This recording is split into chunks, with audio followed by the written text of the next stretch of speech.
ഷീന മിസ്സേ Clarence session കയറിയിട്ടുണ്ട് കേട്ടോ. ഷീന മിസ്സേ Clarence session. Father, good evening, Father. Good evening. Good evening. Good evening, Father. Yeah, sure. MC Rojin. Okay, sir. Ready. Ashifa. Yes, miss.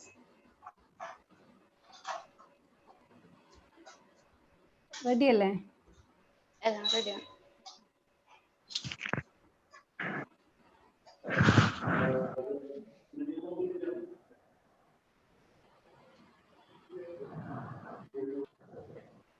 Good evening, Father. Simeti acha. Good evening. Good evening. Murali Sir, ready, Master list. കയറിയിട്ടില്ല. ready ആണ്. Murali Start Master കയറിയിട്ടില്ല. മാഷ് in between കയറാന്ന് പറഞ്ഞിട്ടുണ്ട്. Start ചെയ്യാലോ അല്ലേ? Okay, can we start? Start ചെയ്യാം. Okay.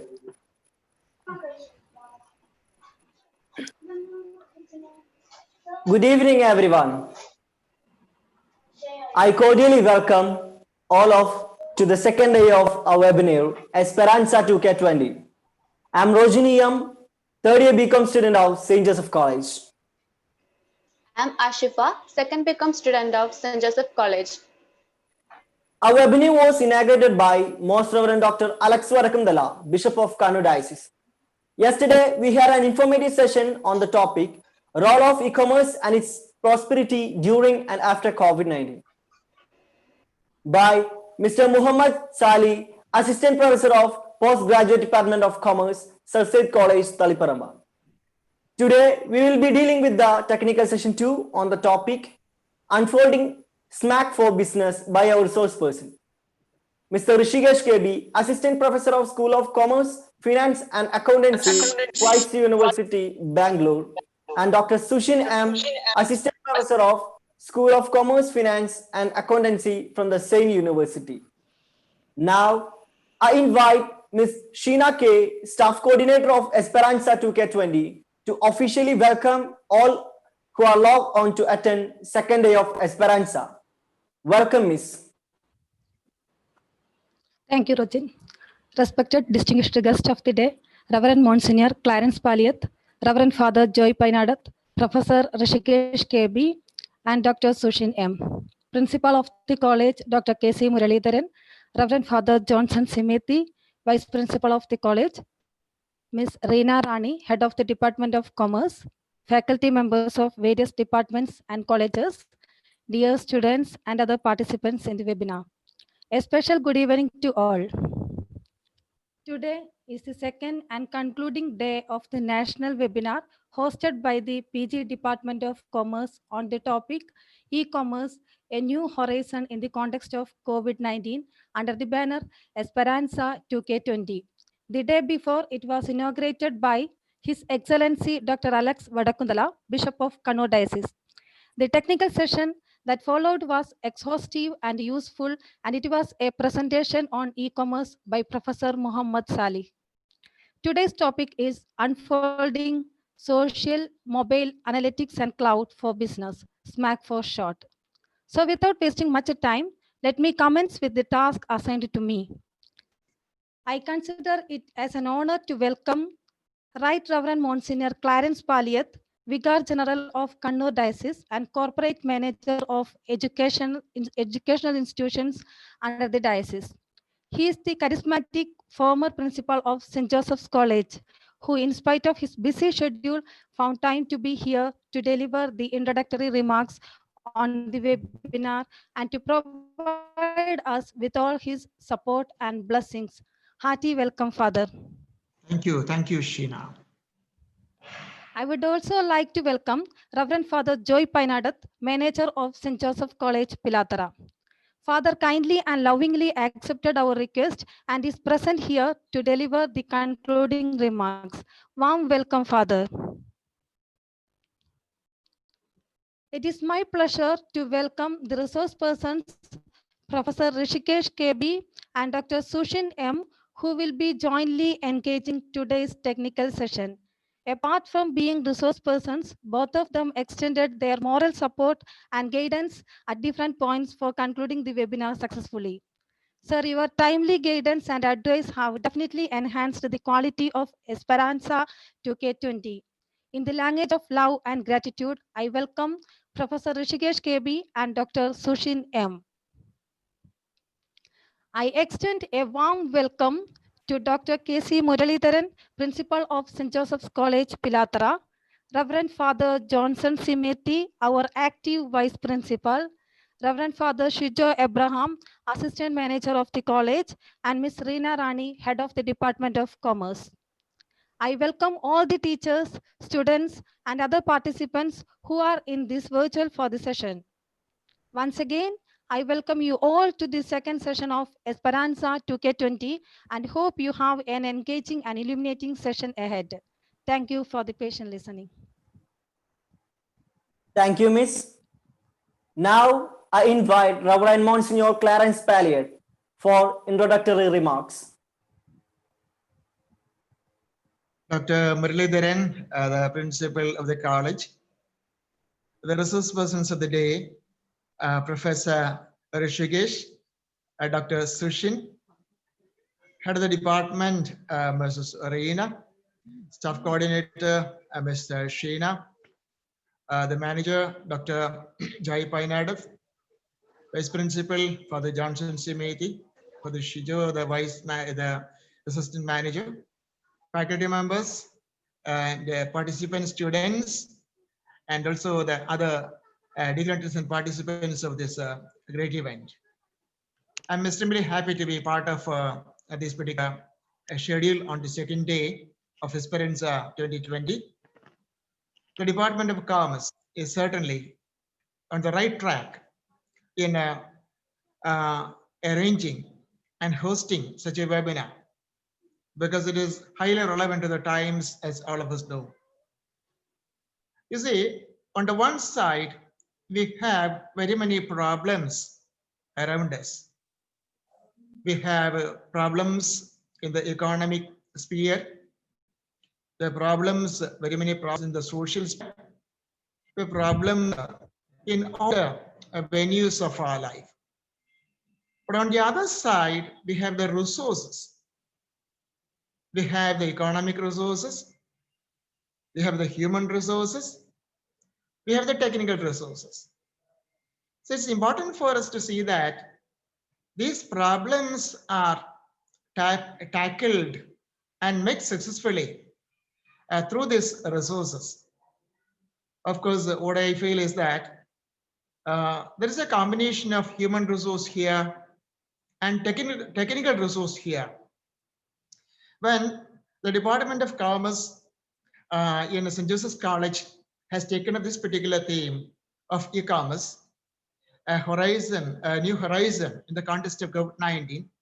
In fact, they are combining these resources, the human resources and the technical resources available to us in the context of very many problems, and especially the novel problems that has come about because of the COVID-19 situation.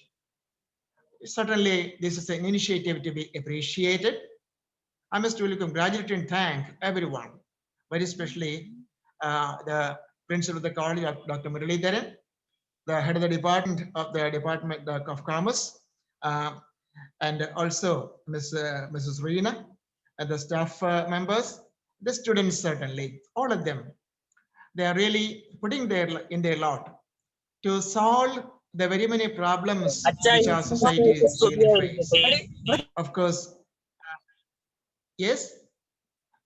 So I would like to congratulate the department once again and wish all the best to all the participants, since we have the competent resource persons in Professor Rishikesh and Dr. Sushin. I think it is not prudent for me to get into the topic as such.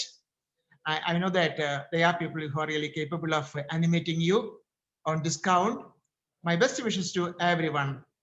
And I wish once again to congratulate the Department of Commerce for such a noble venture. Thank you very much. Best wishes to everyone. Thank you very much. Thank you, Father. We are extremely proud to introduce our two dedicated resource persons, Professor Rishikesh KB and Dr. Sushin M. Professor Rishikesh KB is a very determined and motivated person. He is an alumnus of Delhi School of Economics and holds an MPhil in Commerce and qualified UGC NET in both commerce and management subjects. He has teaching experience of 10 years in institutions like Providence Women's College, Christ University Bangalore, FIMS Calicut, and SRCC Delhi, and worked as senior research and publication aspirate at IIM Calicut. He is currently working as assistant professor in School of Commerce, Finance, and Accountancy in Christ University. He has 30 publications in peer-reviewed journal and book in translation titled Globalization and Changes in Society to his credit. He is a life member of All India Management Association, All India Commerce Association, All India Management Scholar Association, and Bangalore Management Association. We are very happy that Professor Rishikesh is handling this session. Welcome, sir. Thank you. Dr. Sushin has pursued MBA, MCom, and PhD from Puducherry Central University. He has qualified UGC NET in both commerce and management subjects. He is currently working as an assistant professor of Department of Commerce in Christ University in Bangalore. He has 7 publications of national and international standard. He had presented 7 papers on various topics and attended various workshops, seminar, faculty development programs. I welcome you, sir. Thank you. I invite both of you to begin the session. Over to you, sir.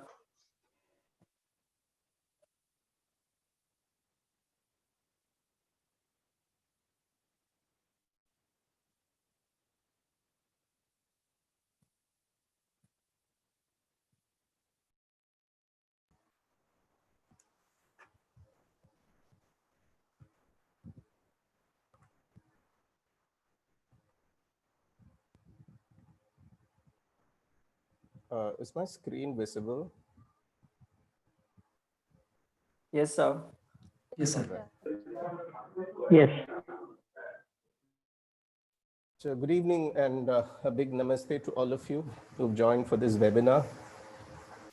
Thank you very much for such a very elaborate introduction and so very generous in telling all good things about both of us.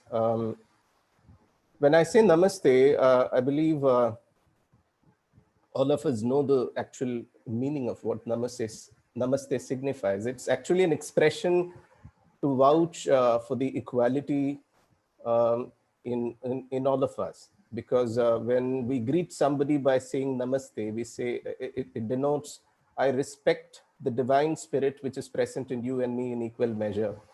Which means in some of the other ways, we are all equals, but still different, yeah? So I don't want to, neither Sushin sir nor would I be, would prefer to place ourselves on a higher pedestal and do a lot of preaching, but we thought we would make this session interactive. We'll try to make the concepts simpler and easier.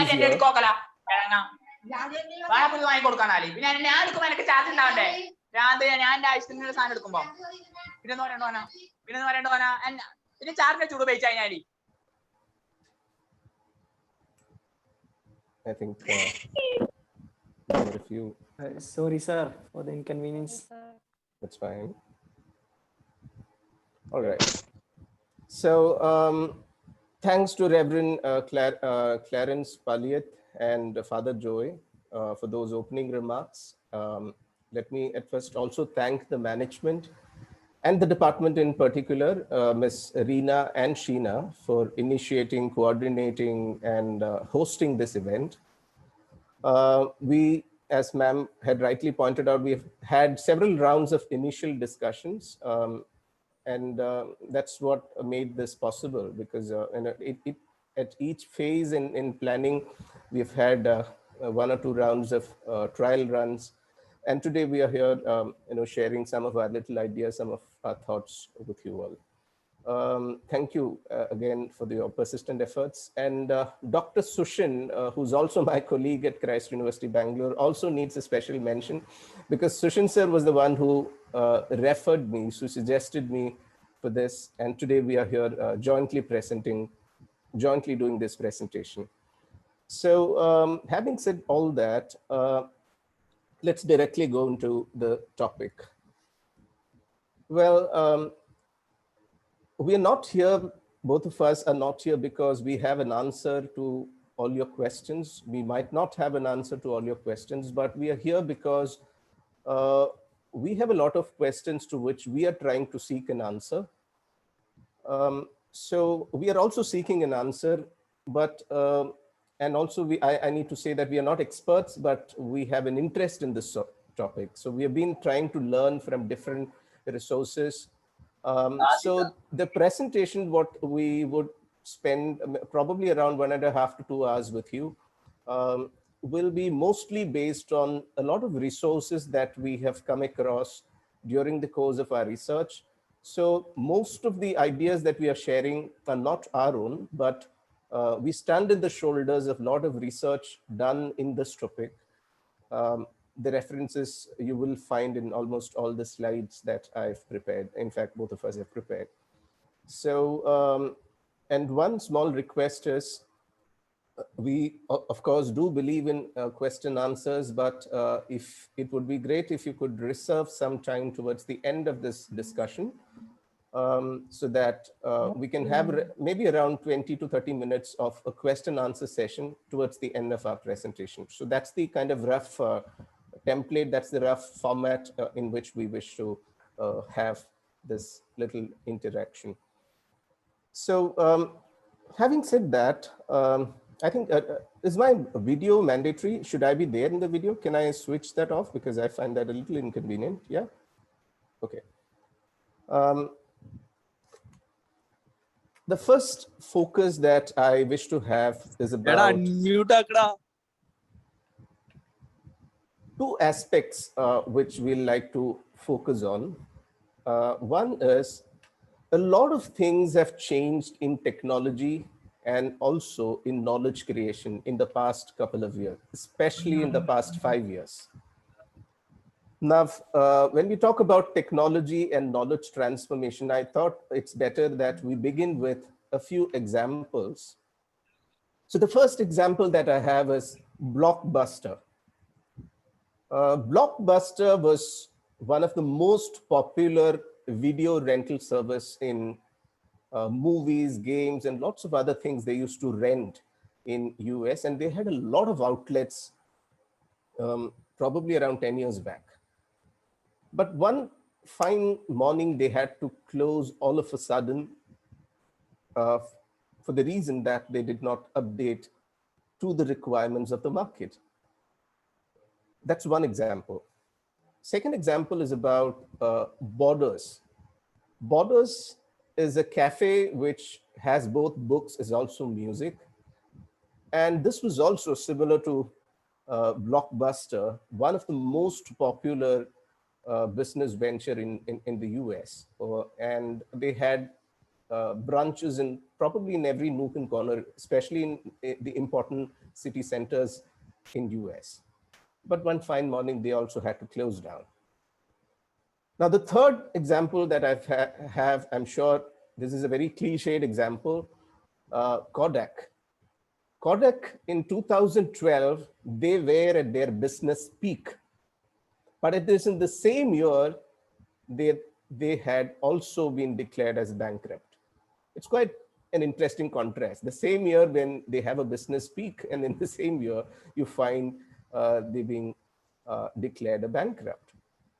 Now, what in all these three examples, what you would find is all of these, whether it is Blockbuster or Borders or Kodak, they could not understand, or they failed to understand the market changes, and they were literally wiped out of the market. Now, this sort of a change this sort of a lack of vision in adapting to the change is also in the management literature called the Kodak moment. Why? Because it is a moment when you realize that your customer behaviors and preferences have changed so dramatically from your assumptions that it is too late to change. So Kodak realized that there is no demand for their old uh, camera reels, or because by then people had already gone digital. Digital photography had become popular. So was the case with Borders. Borders, they were selling books, but that is when Amazon had already come into the big market, and Borders was literally wiped out because of no demands. Blockbuster again became failure because that was a time when Netflix had come into the market, where movie streaming had become popular, and lots of other online platforms through which business had changed. So this change or lack of adaptability to the change is one of the factors which leads to the failure of any business organization. Charles Darwin had said, it is the survival of the fittest. I would slightly modify and say, it is not just the survival of the fittest, it is also the survival of the fastest. How quick and fast you adapt to the change is what decides the fate and destiny of an organization. So on that note, I thought we'll extend. There are several examples we could explore and kind of understand.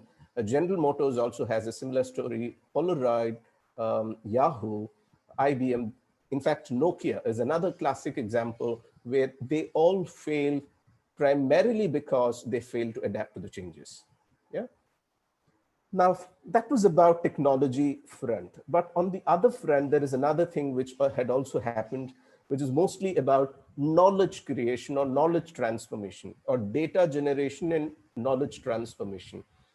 I still have one or two copies of encyclopedia which my father had bought during my school and college days, because that was one of the treasurous gifts that you could get in your childhood. And this is something which was founded in 1768, and it has a history of close to 300 years. And it gets published only in one language, and it comes into the market only once in a year. Yeah, so people would literally wait for this edition to come so that they can update their knowledge. But what replaced encyclopedia? Any guesses? Can I have some quick responses? What literally replaced encyclopedia? Though it has a very glorious past of having profitable business for almost 300 years. Yes. What was replaced with Britannica was Wikipedia. In Wikipedia, the data is updated almost every nanosecond. It is freely accessible. Though it was found in 2001, people literally went for, literally dropped the idea of purchasing Encyclopedia Britannica, and they went for Wikipedia. So the point is, in both, in business as also in data generation and knowledge creation or knowledge transformation, what you would find is there is a transition which had happened in the early 2010, or let's say post 2010, this has happened. Or early 2000 itself it had started, but it became more evident in 2010, right? So these are the two broader contexts in which both of us, Sushin sir, also I would also attempt making a little exploration. How is it that business has changed digitally? How is it that data generation and knowledge creation and knowledge transformation has changed in this digital platform? Now, having said that, let me directly go with an example. Now, I don't want to mention the name of this bookstore, but this is a very popular bookstore in Kormangla. And one of my friends was sharing her experience while traveling through Kormangla. She was just walking by, and her Wi-Fi and Bluetooth was switched on in her mobile. And immediately, as she crosses this bookstore, she gets a message. And the message says XYZ book is available in our bookstore at a very subsidized price. And she was surprised because that was a book which she actually wanted to buy. About a week back, she had searched for this book in Google in her mobile. And how did this bookstore get to know about this?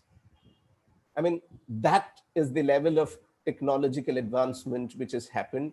Today, without your knowledge, without your consent, a lot of information can be captured by business organization. And this has happened in Kormangla.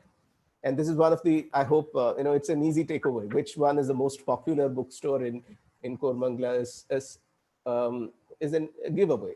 So the point here is business is getting customized or custom designed with the data and the knowledge that is created.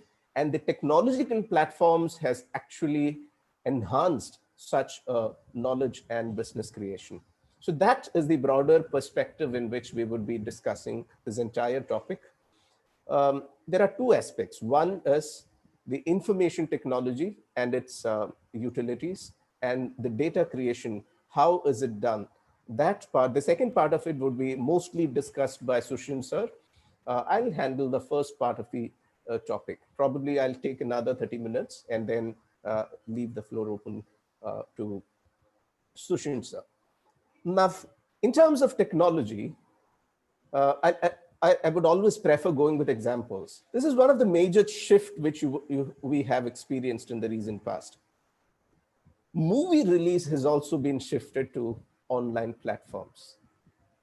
This was a new possibility with the technological developments. Sitting at our home in the comforts of our bedroom, or probably if you have a home theater, you could enjoy a new movie release. You need not go stand in the queue, wait for a ticket. Of course, online ticket booking options are there, but you could watch movie on the first day. The first show can be watched in the comforts of your own home theater or at your house.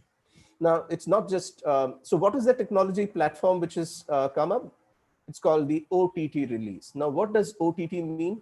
Now, it's not just one movie. We have at least 3 or 4 other movies also which got released or is in the list. So the point here is OTT is one of the major technological shift, which has created a new business model even for movie release, yeah, which requires investments. I mean, there are movies, which has invested 100 crores, 200 crores, but even they are planning to do an online release. That's number one. The second example in terms of information technology is the sales of fish. Even fish sales have gone online. In fact, I've quoted this example because this is owned by one of my students' father, Anna K. Matthew, and her father, Matthew sir, had started this venture, Fresh to Home. And this is a venture in which even Mark Zuckerberg had made a huge investment, because this was the first of its kind, not just in India, across the globe, to sell fish online. And, of course, there are other groups which had also ventured into this. But the point here is, you have multiple options. It is not just fish which is getting sold. You have marinated, you have mutton.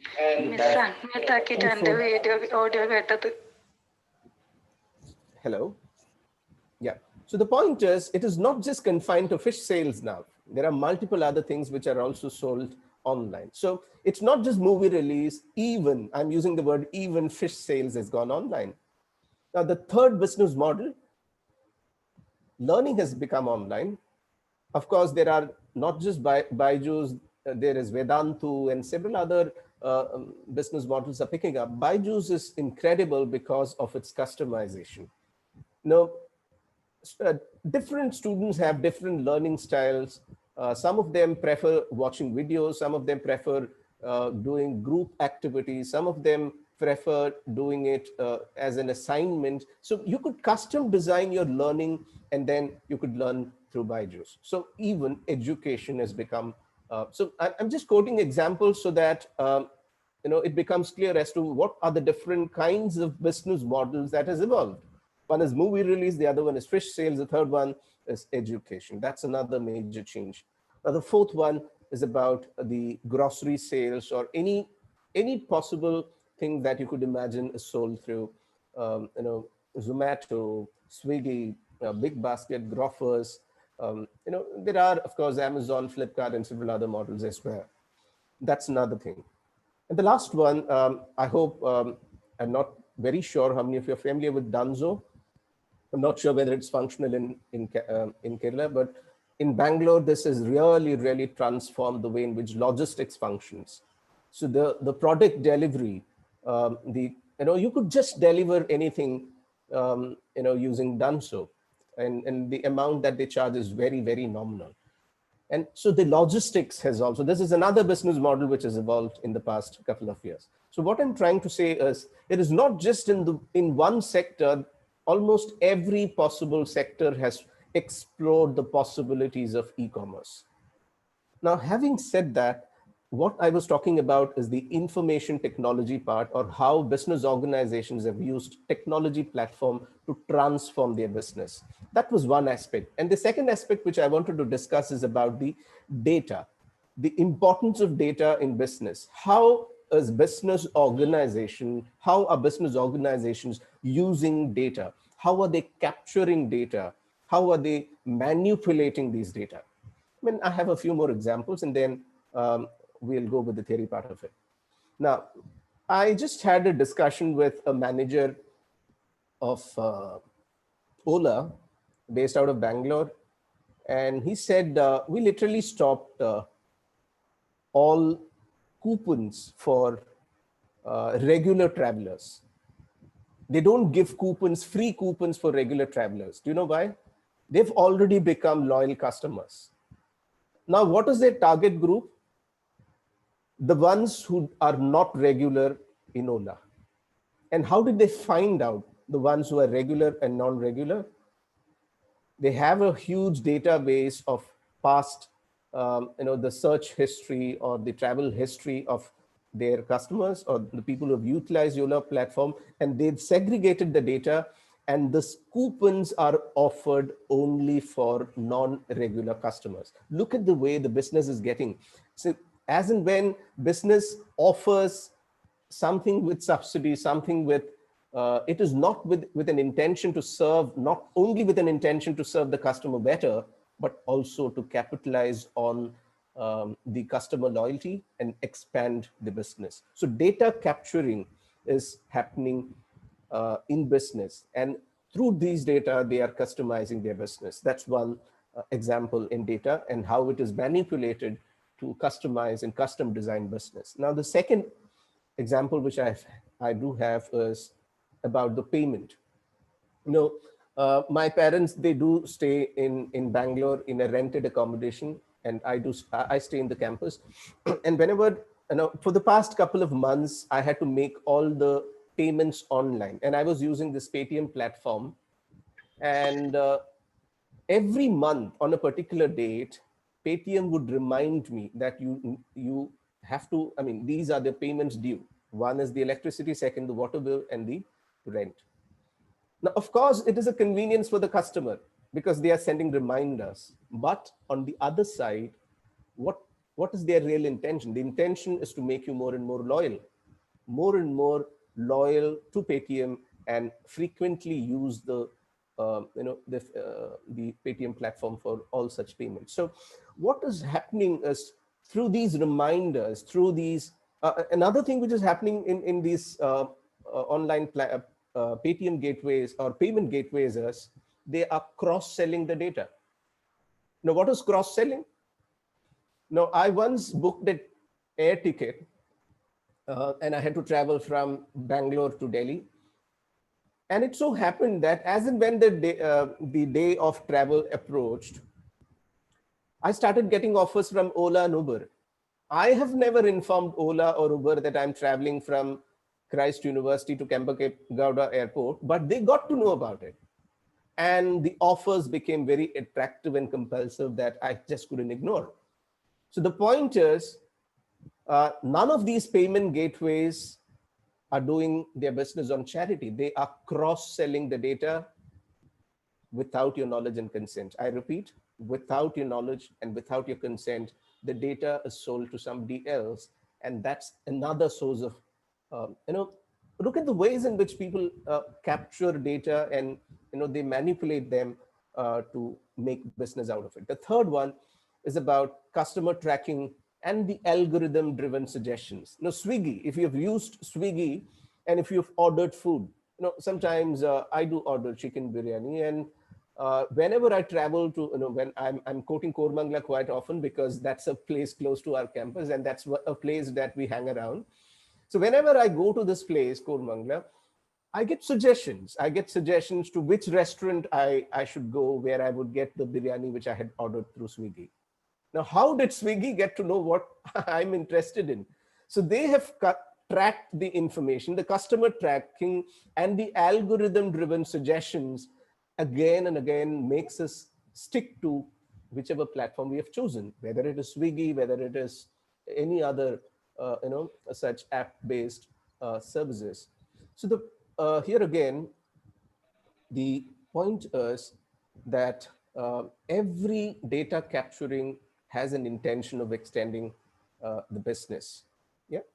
So that's customer tracking and algorithm driven suggestions. Now, the fourth example that I have is about voice search. I was talking to, and I have two of my students who are running an advertising company. It's called Moshi Moshi, and they help me connect with different people.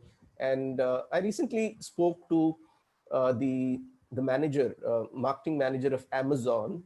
And of course, these are inside informations, but he was telling that Amazon was encouraging more of voice search, and they were also planning to give additional discounts for people who are doing voice search. Why?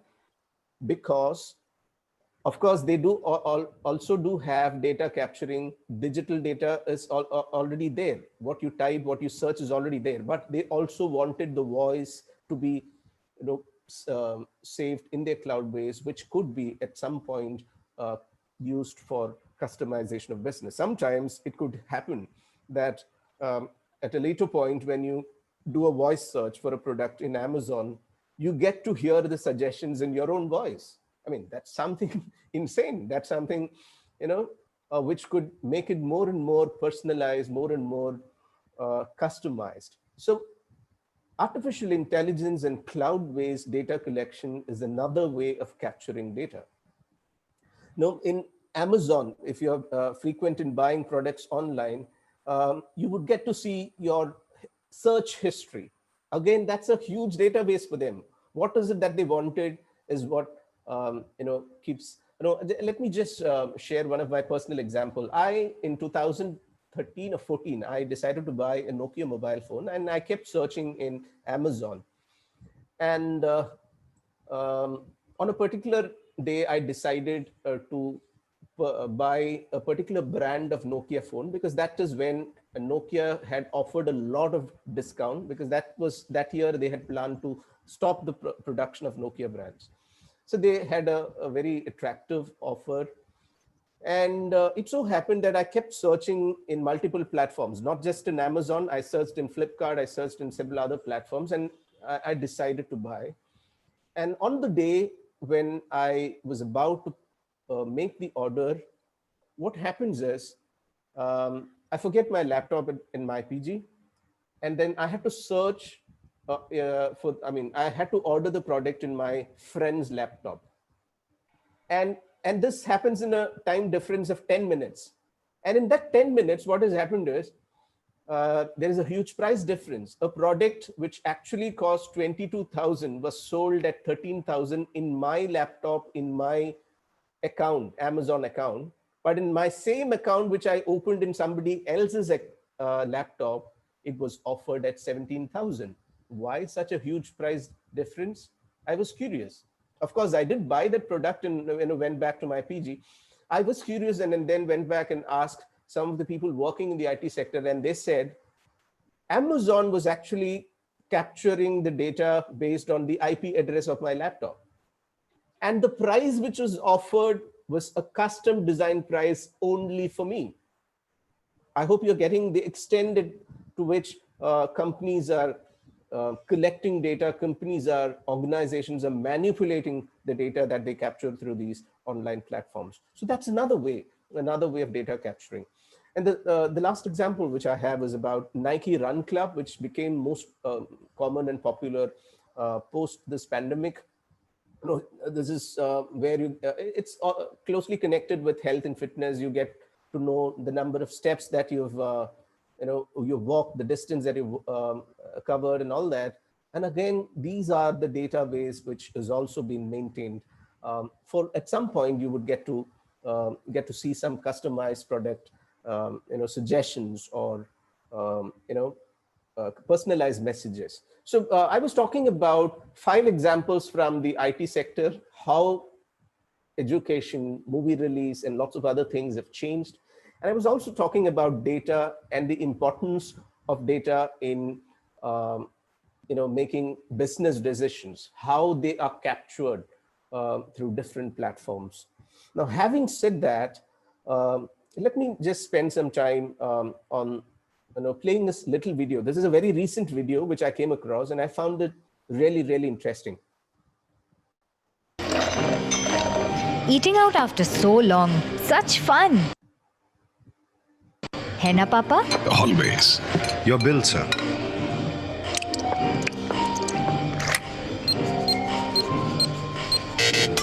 What's my pin, yaar? फिर से pin भूल गई? Wait, I've got cash. Bag है या black hole? उफ, लगता है cash घर पे भूल गई. Relax, Mom. It's on me. पर पे कैसे किया? मेरे नए पेमेंट वॉच से. Introducing Titan Pay, India's first payment-enabled watch in partnership with YONO SBI. So Titan has come up with a watch through which you could make payment. Again, think about, if several other companies have done data capturing, think about what other possibilities are there in using the data that they could capture in a watch. They had a tie-up with State Bank of India.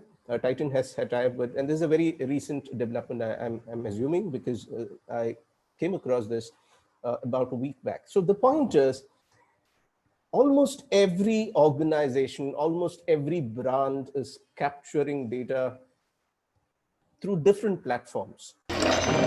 Now, let me bring in a few more perspectives here. If you look at this, you would find how the business has changed a lot in the past couple of years.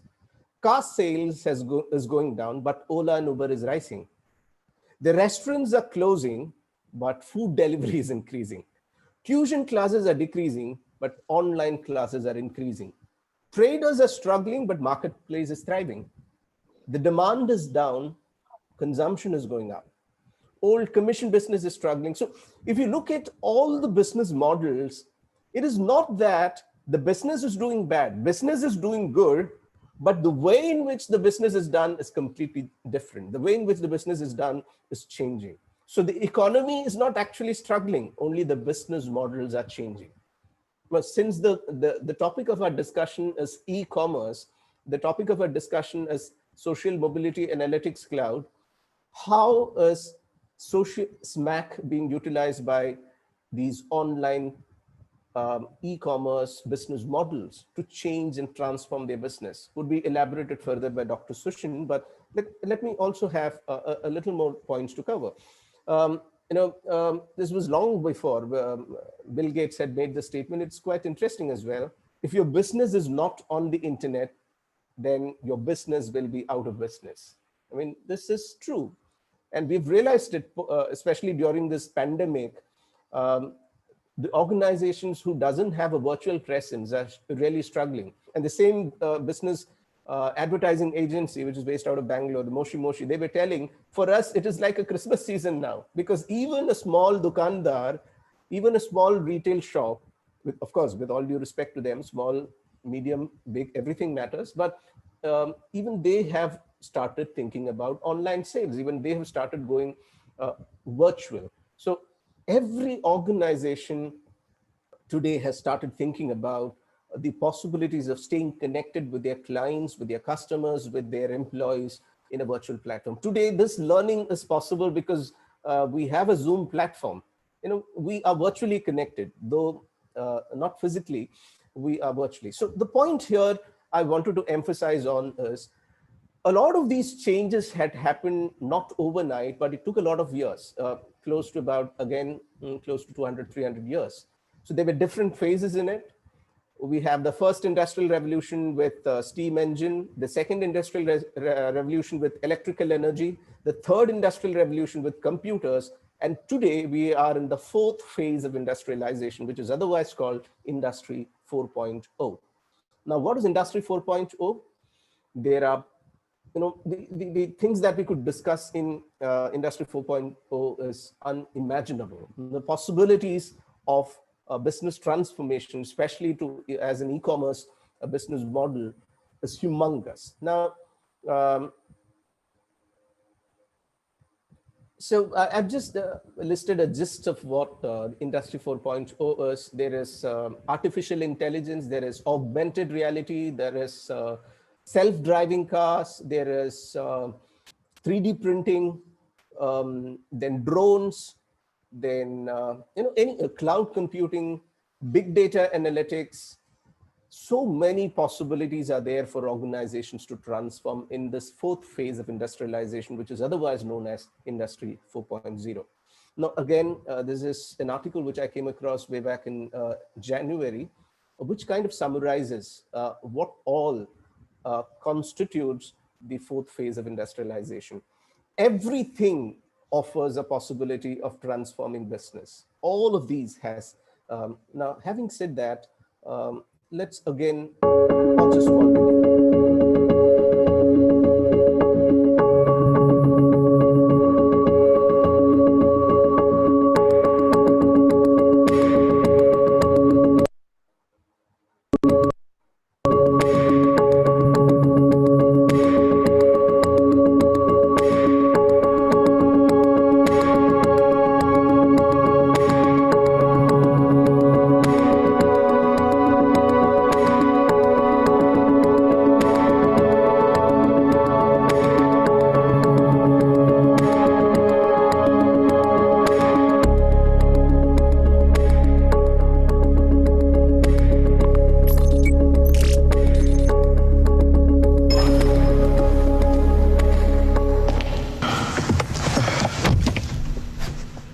Welcome, Oliver. Glad to see you put on your blue shirt for the interview. Yes, indeed. You're welcome. Are you feeling stressed? Just a bit, you know. Please allow me to play some piano music to make you feel more comfortable.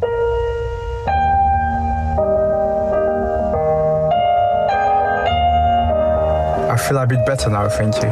Glad to hear that. Tell me, why should I hire you?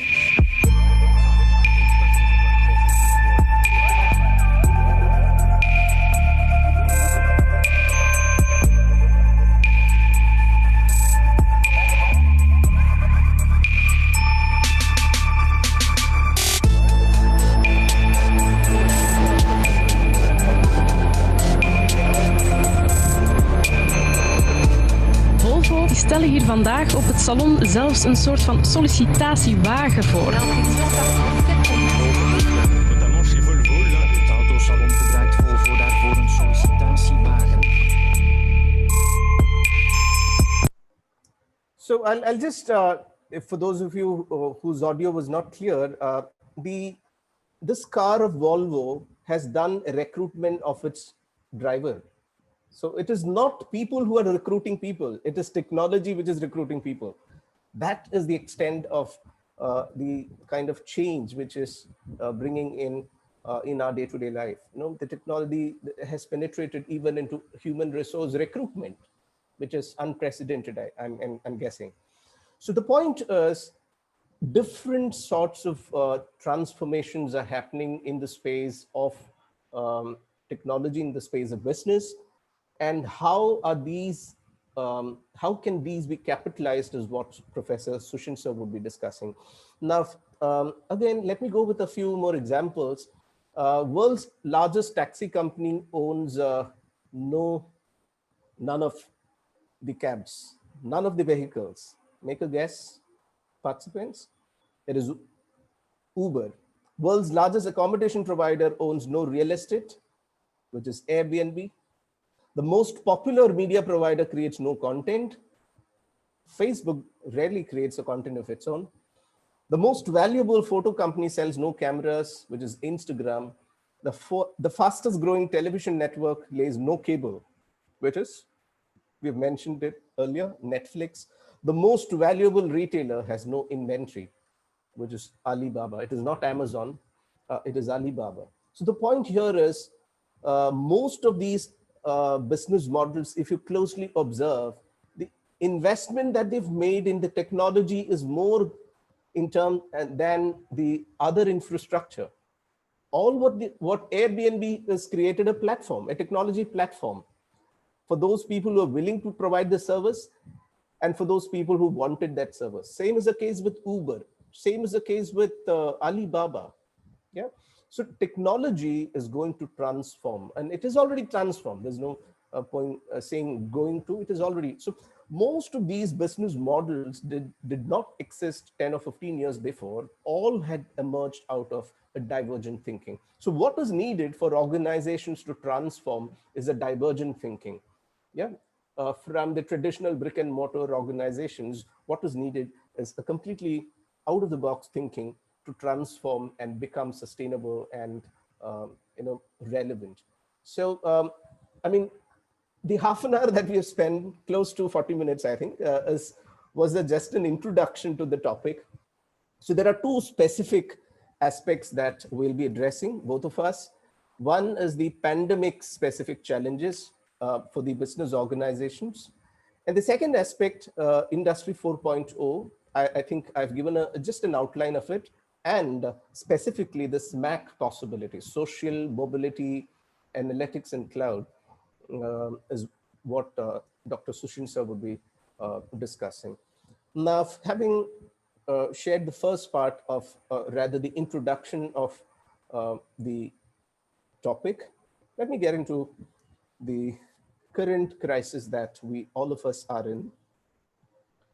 Now, Corona and the pandemic related crisis, I mean, I'm just going a little general because it also brings down certain points specific to business, certain challenges specific to business. So I'll be just giving an outline, a broader overview. Now, the current COVID-19 or the pandemic has created a lot of crises. The first one, of course, is severe loss of job. Bloomberg has predicted that there will be a 13% drop in global merchandise, 32% plunge as compared to the Great Depression of 1930. 1930's great financial crisis is considered one of the most hit, but the assumptions, the predictions are that the plunge would be 32% more than that of 1930. Global GDP is also likely to decline 2.5% as per World Trade Organization. And 1 in every 5 is jobless in the US as on April 2020, which means we are going to witness unheard of job loss. The magnitude of the layoff or magnitude of job loss would be unimaginable. So there are, in fact, newer terminologies which has come up, like Zoom firing. You get a Zoom call and say, and your boss says, no, you're no more needed. And there are pink slips being sent through emails. You get a WhatsApp goodbye. So these are things which are likely to happen, and as several sectors have already started experiencing it. The second is about salary cuts. If one is likely to retain a job, even with salary cuts, better hang on. And that is a suggestion as per this article, which I took from the Economic Times, 25 different job and career trends post-COVID. And this I found to be very authentic and reliable. And it says the Economic Times survey, more than 50% of the people have already experienced the salary cut. In fact, I don't want to mention the name of the college. in Bangalore, there's a very reputed college who made their employees work for almost 3.5 months, and their future is now uncertain. They're asked not to report. And they had newly constructed a campus, and they have a lot of financial debt. A lot of students had applied for fee concessions, and they are really running on a loss. And they don't have, money to pay the salary of the staff. So the point is, a lot of such things we've started hearing, especially salary cuts. Uh, the third aspect is about the last hired and first fired. Now, the general policy is like that right sizing, downsizing, or bright sizing. As per Economic Times survey, more than 60% of the employees are likely to be thrown out. The general HR lingo, we normally say last hired, first fired, but it may not necessarily be the last employee who might be fired. Even older employees and mid-level employees are likely to be fired. Why? Because on the other side, when one side there is pandemic, and on the other side there is also technological developments which is happening. For that, they need a younger blood who is more they assume that the younger blood is more technology pro, so they might even remove the older employees is another trend. So and I'm bringing this context to give you a broader picture of how and why this pandemic is an actual opportunity for business organizations to rethink and redesign their business models. And this is actually a God-given opportunity.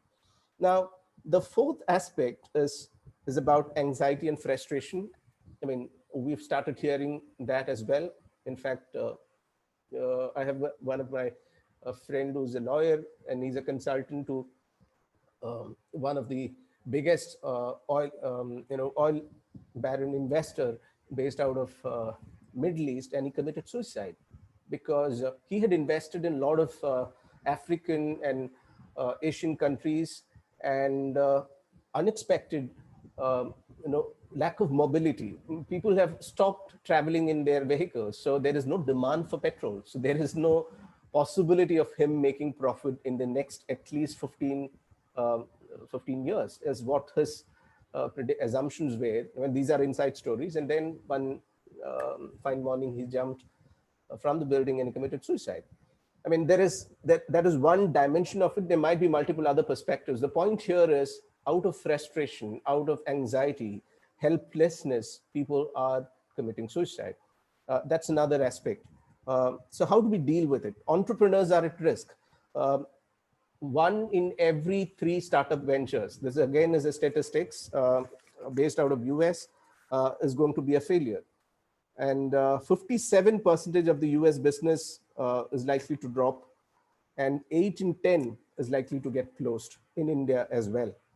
So these are trends which I've picked up from this. Frontline jobs will lose attraction. What are those frontline jobs? Doctors, nurses, ambulance drivers, firefighters, police officers, medical technicians, physical therapists, delivery boys, cashiers, restaurant servers, flight attendants, all of them, all those jobs may not become attractive. That's another, because there is a high possibility of physical proximity, contact with others. So these are some other, I don't want to spend much time here, but a few more aspects I wanted to discuss. Overseas migration is likely to decrease because the possibilities are less, and also people do fear. So amidst all this, what you would see is people would get confined within the options that they have. And when you say confined, I'm from Calicut, and for the past at least 1 week, I'm in a house arrest because I just literally can't move out because it is also raining. But I also need to make purchases. How do I do that? I don't have other options except to go do online purchases. So these things are going to happen, which actually increases the possibility of e-commerce business, and also the possibility of e-commerce related jobs, e-commerce related newer possibilities of exploring newer economies. Now, earlier, it was linear. In the possibilities were quite linear and local, but today it has become global and exponential. Because even for a small business organization, once they create a virtual presence, online presence, the market is global. Of course, you need to have the logistics as well. So the possibilities of business to expand during a pandemic is unimaginable, provided you know what technology to use and which platform to capture the such possibilities. So I'll skip quite a few slides, but let me give you a ray of hope. There is something common in all of these business organizations, and it is that all these were started during a financial crisis. So this is no matter whether it's a pandemic or a financial crisis, there is, of course, a ray of hope in developing, in building newer business models. If you look at the history of Airbnb, they started, but then there weren't enough takers in 2000, early 2000. But then what they got was 2007 financial crisis. And then people were looking for, many of them lost their job. People were looking for additional revenue, additional, profit generation, and they started renting their houses. They started, and that's when Airbnb, the rest is history. Today is one of the icons in the travel industry. Now, the point is, every crisis, if you look closely observe, is an opportunity to think differently, to have a divergent thinking. And today, I think the divergent thinking lands up in e-commerce possibility, exploring the possibilities of e-commerce, exploring the possibilities of SMAC. SMAC part, as I said, would be discussed by. So Tesla Motors, if you remember, there was an interesting statement. In Tesla, the manufacturing is done, technology manufactures another technology. There is no human intervention. So Elon Musk defies lockdown, and he started, he was positive about reopening the factory much before several other factories. So, so different organizations which has actually explored the possibility of e-commerce had benefited during this crisis, say it be in terms of reducing their investment in people and focusing more on what generates revenue, or say it be in terms of continuing their business, they've benefited. And these are three classic examples: Airbnb, Uber, and Alibaba. They all benefited during a crisis. Airbnb and Uber, they shot up in popularity during 2007 financial crisis. Alibaba, they became popular during the 2002 SARS virus. Yeah. So think about business opportunities, which even if it's a very traditionally run, think about the virtual presence, think about e-commerce possibilities. I'm guessing there are even business and entrepreneurs in this webinar. So yeah, I don't want to spend much time here because there are other aspects to be discussed. Now, if you look at the fourth phase of industrialization, one of the major development and one of the major aspect that is being exploited a lot or explored a lot is artificial intelligence, cloud, and analytics, and developing algorithms and all that. But the flip side of it is that it also brings in its own challenges. And these are statements from someone like Jack Ma. Even Elon Musk says this technology is unlike computer. Computer, of course, had enhanced our life, but this fourth phase of industrialization and the technology, whatever has come into the picture, would actually replace people.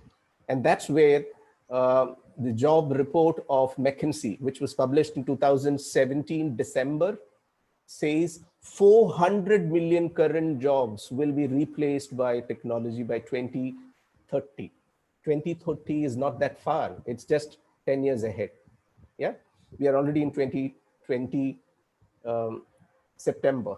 So the point is, a lot of newer job opportunities, a lot of skill enhancement, a lot of career shift has to happen, and that will happen in this transition phase. So let me just kind of wind up with a small analogy, and then open it for Sushin sir. I hope you know the story behind this, this bridge which was constructed in Choluteka. And Choluteka, they constructed this bridge. They wanted to construct a very solid and something which withstands all the natural calamities. So they did construct this bridge, but it so happened that there was a flood, and the entire route of this river itself got diverted. And this is how this bridge looks like. Either ends are not connected to the to any shore, because on the river flows completely on a different direction. So I'm using this analogy to sum up my first part of the introduction, to say that today it is not about thinking it is not just about thinking sustainable. It is also about thinking adaptable. Yeah. So you need to think about business organizations in such a way, or you need to build organizations to adapt than build to last. And if you don't, it will be like this Choluteca bridge, which is of course, it is a architectural, of course, it can be given a credit of being a strongest and a classic piece of architecture, but today it is of absolutely no use. If the systems and organizations aren't adaptable to the change, I think organizations would, whatever exercise they're involved in, it might be a futile exercise. Having said that, let me give you a ray of hope that today the fourth phase of industrialization and the possibilities which it has offered, especially websites promote your business 24/7. No employee will do that. That's a very interesting statement by Paul Cookson. No employee can do a 24/7 work, but websites can. E-commerce presence, online presence, virtual presence has a lot of advantage. And the fourth phase of industrialization has thrown open several possibilities, especially the Internet of Things and several other things, which I think Sushin sir would be discussing in detail. So to summarize, my point here is technology offers a lot of opportunities, and the other thing which offers is data.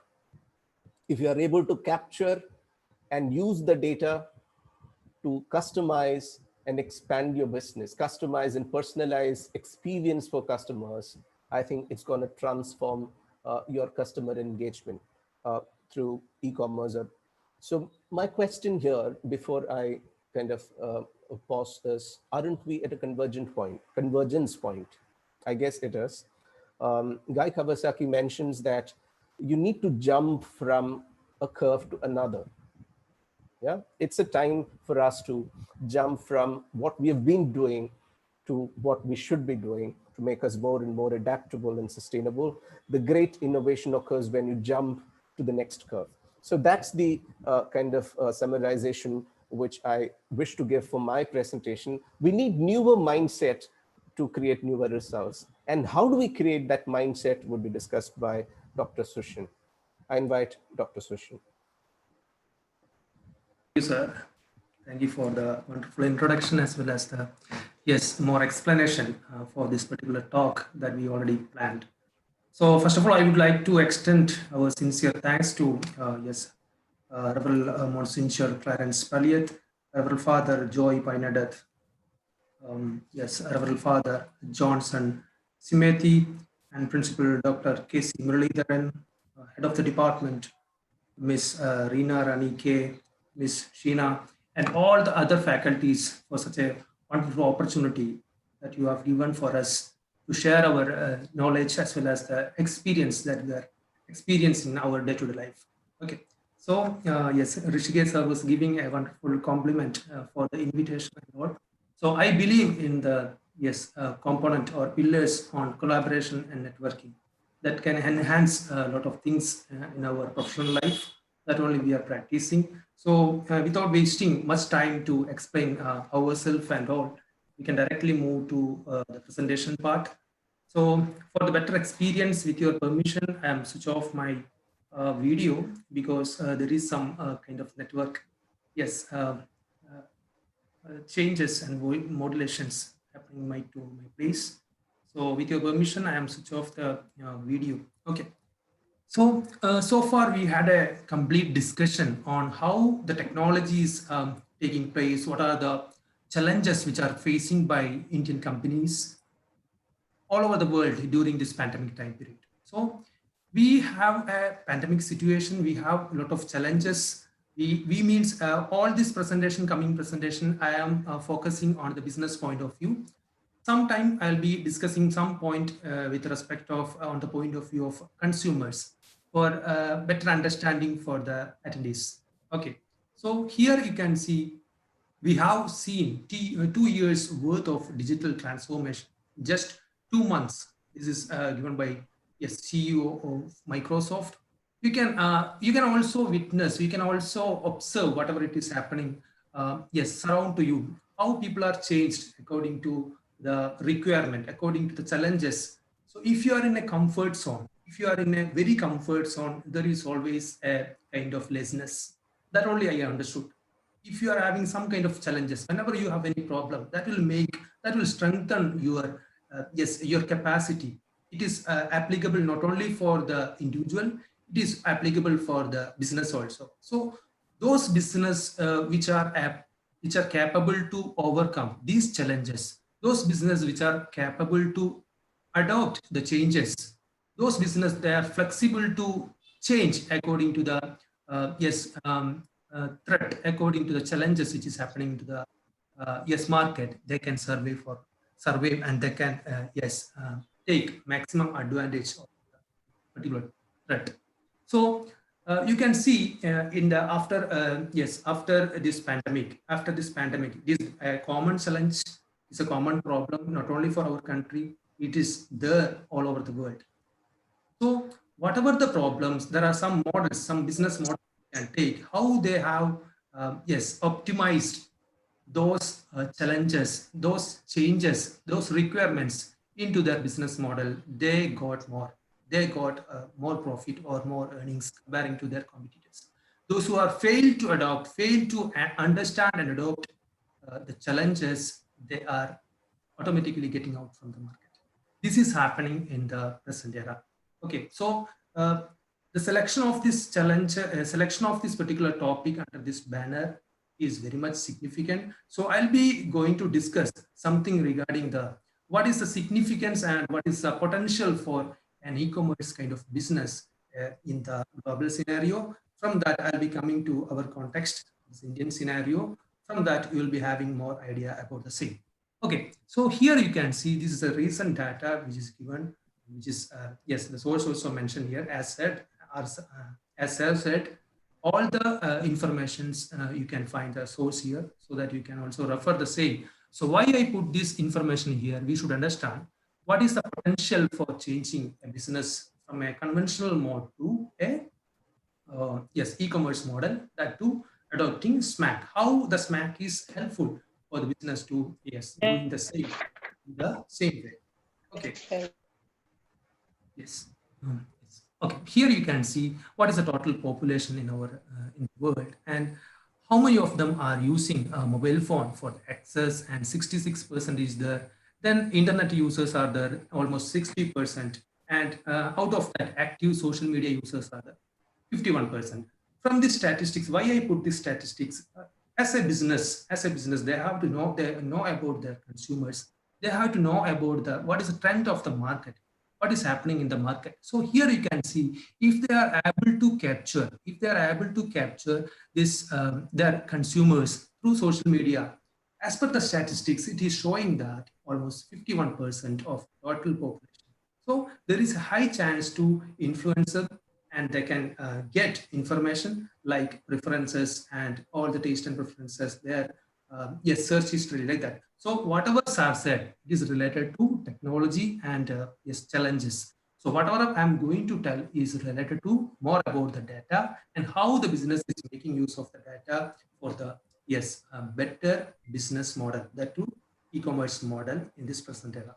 Okay, so I hope everybody is very clear about what is e-commerce and how it is happening and all, because during this COVID yes, pandemic time after March and all, those who are not yet started also started to use e-commerce and yes, these facilities and all. Even me also bought one of the model that I inquired in the yes the shop as well as in the online. So there is a yes, 1,000 rupees different in the same. So people are looking for more convenience. In this case, there is a lot of risk to go outside, risk to interact with people and all. The convenience also creating the consumer to go for that. In the same way, you can see how the business is also changing their model according to the requirement. Here you can see how they are doing the transactions. So this is a simple way where you can yes, you can explain and understand what is the e-commerce and how they are what is the process of the same and all. So in this slide I would like to ask what are the who are the key players that you can find in Indian market, those who are in the e-commerce platform. Can you put in the chat box first so that I can take something from your contribution so that I can develop from that? Yes, that will be more comfortable as well as it will be having a lot of interaction also. If you have any contribution, try to put in the yes chat box whenever I'm asking something. So it will be more helpful. And yes, Flipkart, yes, like that. Yes, we can move. Amazon, yes, yes, whatever you said, it is there in the top. So like that, you can see these are the key players whenever we are hearing or hearing something about Amazon or yes, Flipkart, eBay, or whatever it is, that Lenskart, Snapdeal. Everybody is very much yes active in the social platform as well as in the online platform. So how they are succeeding, this is the question, this is the things we should understand before going to more into the presentation.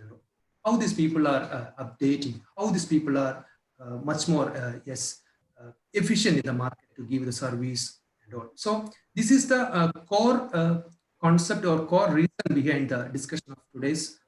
So that before that we should know what is the history of e-commerce in the yes in the world. So we might be thinking, somebody might be thinking like this is a new concept, the adoption of technology is a new concept. So comparing to the evolution and the development, you can see this is not a new concept. This has happened, this is started in the year of 1979. So you can also see some slides why I put this information in front of you. This is just for the overall understanding of the same. So you will be having much more understanding how it is started and whether it is in a situation to say in its extreme peak or not. This is not a peak.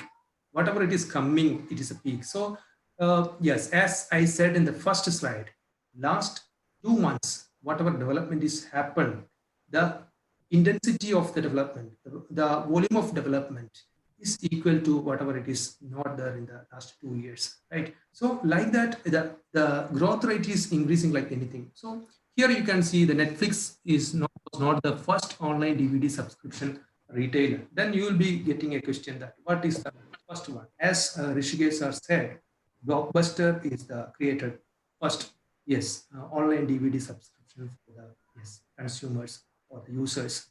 Okay, so like that, there are some other factors also in the particular slide. You can just look into the same. So here you can see what are the top 10 e-commerce apps in India. So whatever you said, whatever contribution you said, you can see in the yes particular list. So these are the yes most active players in the e-commerce, and they are making use of this informations and all to the same. So before going to this particular e-commerce and all, we should understand what is the potential for any business to go for a e-commerce platform comparing to their conventional mode of trading. Okay, so here The data which is given, very authentic data which is given by India Brand Equity Foundation 2020. So here you can see what is the total market size of retailing in the country. So they have a anticipatory values in the year 2020 and 2027.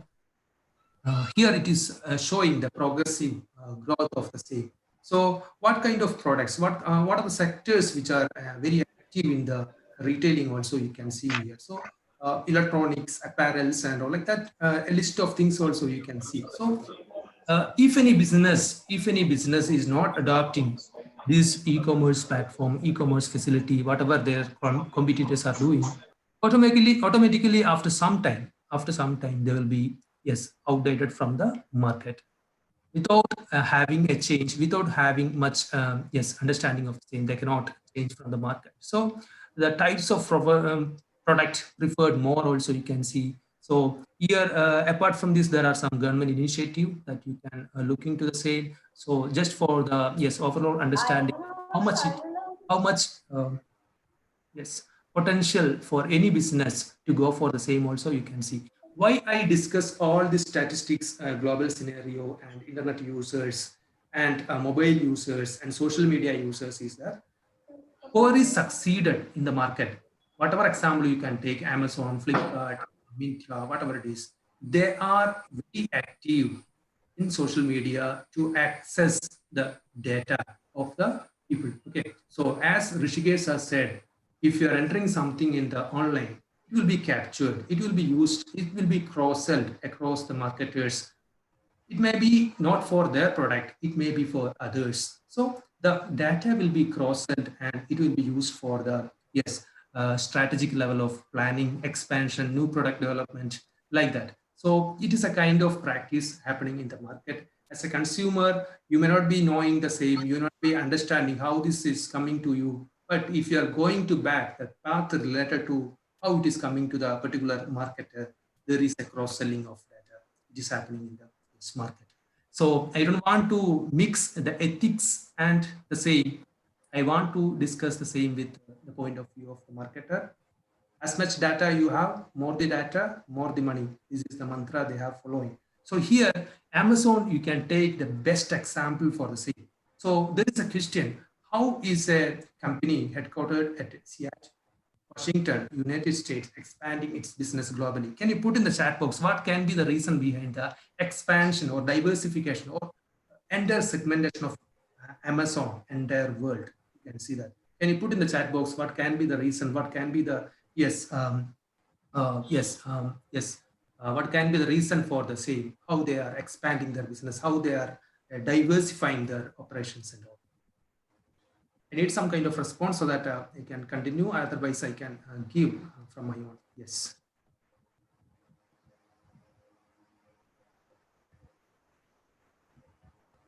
Globalization. Yes, that is market kind of things. How they are finding new segment and new kind of, yes, they came with Amazon Music, Prime, that kind of thing. So how they are doing is they are using massively the cloud and internet facility. Okay, so here you can see whatever it is highlighted under the green color, everything is, everything is their specialization, segmentation in the particular field.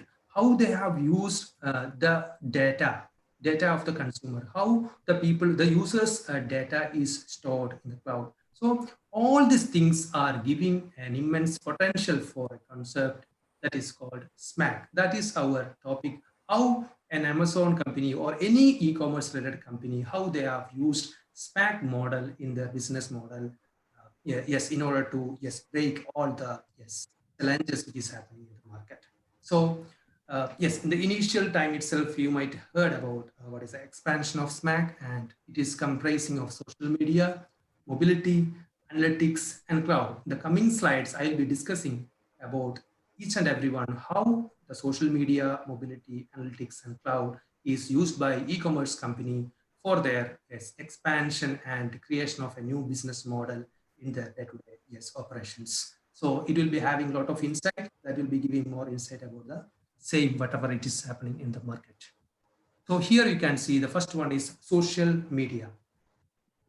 So 76% of the business are using social media for business objective and to increase ROI, return of investment.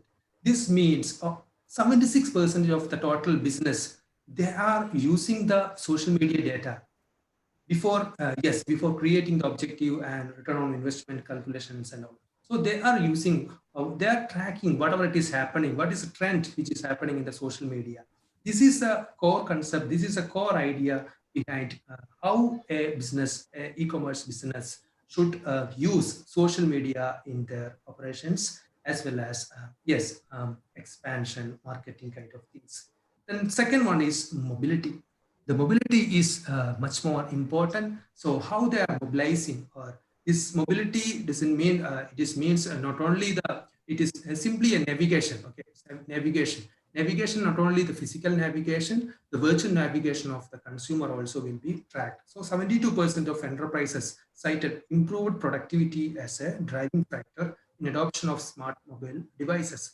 They have came up with these statistics because they are monitoring the companies, the organization, they are working in e-commerce, they are monitoring, they are observing what is happening in the consumers and all the virtual presence of the consumer.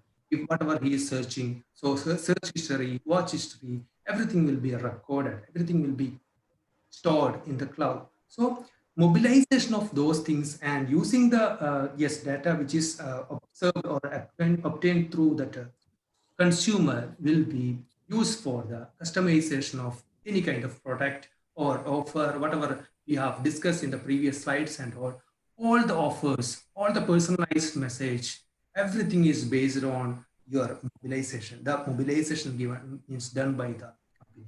Okay, according to the mobilization only, they are giving an accurate offer or accurate kind of message or customization is happening. So the next one you can see analytics. The last few years you might be heard about the post of analyst. The analyst post is for some companies and all. So 75% of the executives at large companies said that they are working to increase their company's use of analytics. So research and development, how much they are investing for research and development is increased tremendously last few years because of the competition, because of the importance of data, because of the use of data for the decision making. Previously, you can see the decision makings are based on guesswork, maybe experience, like that. Logical, rational decision making will be there. But here you can see use of big data analysis. By the use of big data analysis, how they have used this data, how they have come up with some conclusion based on the analysis. Proper analysis should be there, proper people should be there in order to do analysis, right? From that, how they are coming with a decision, this is also important. So analytics, how much they are doing the analytics with the available data is also defining how much strength they are, how much strong they are, how much successful they are in the market. So the last one is cloud. I don't want to spend much time on this, but here you can see how much data they are saving or whatever data they are collecting. Even if we are taking some example, I'll be coming to the examples in the next slide. So based on the cloud facility of the organization, they can, make use of the data on the proper time, on time. That is the important thing. So use of cloud and all, it is based on the capacity of the organization, whatever resources they have in the organization, the scale of operations and the degree of operation. And this kind of, a lot of factors should be considered before having the same, because cloud services, paid service will be there and non-paid service will be there. So we can discuss one by one with examples in the coming slide. So I hope everybody is a little bit clear about what is the SMAC and all. So how SMAC is used by organization only, I'm going to discuss. So for this, Netflix is the best example for discussing SMAC, all the components of SMAC, how they have used in the business model that we can discuss in this slide. So cloud, so the last component, cloud, you can see whatever you are searching in the in the Netflix. So if you are searching something related to a particular a film or whatever it is, it will be recorded. It will be recorded and the consumer content streamed from the cloud. So whatever you are seeing in the Netflix, it is already stored in the cloud. So this is not only for one film, like that, lot of content, lot of videos, and you cannot imagine what is the size of the video which is there shared in the or stored in the cloud. So they are making use of that particular cloud, and whenever any user is requesting some content, immediately it will be connecting from the cloud to the user's screen. That is happening under the Netflix. How well they are using without any kind of delay, without any kind of things, they are immediately providing the same. So Netflix is using cloud facilities, and without having a delay also. You can see if are preferring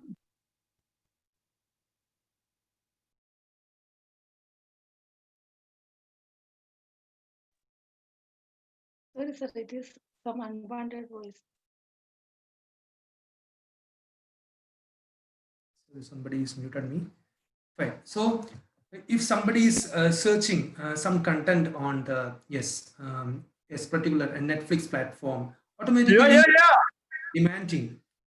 If it is more demanding from the users, yes, the team will be coming and they will be adding the particular content to in that cloud.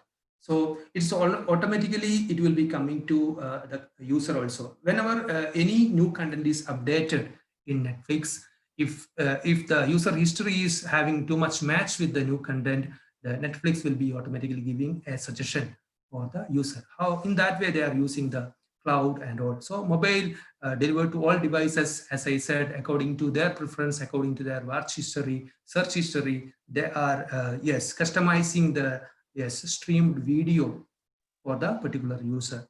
Then analytics, as I said, all your social media activities, your content, everything will be monitored and recorded. There is always a chance, there is always a threat for any users who are in the online platform. We cannot say this is not happening and all, this is happening, but if you want to know about the same, you will be experiencing the life, then only you will be understanding. So understanding the same, experiencing the same, but the reason and the ways how which it is shared and all, finding out it is very difficult.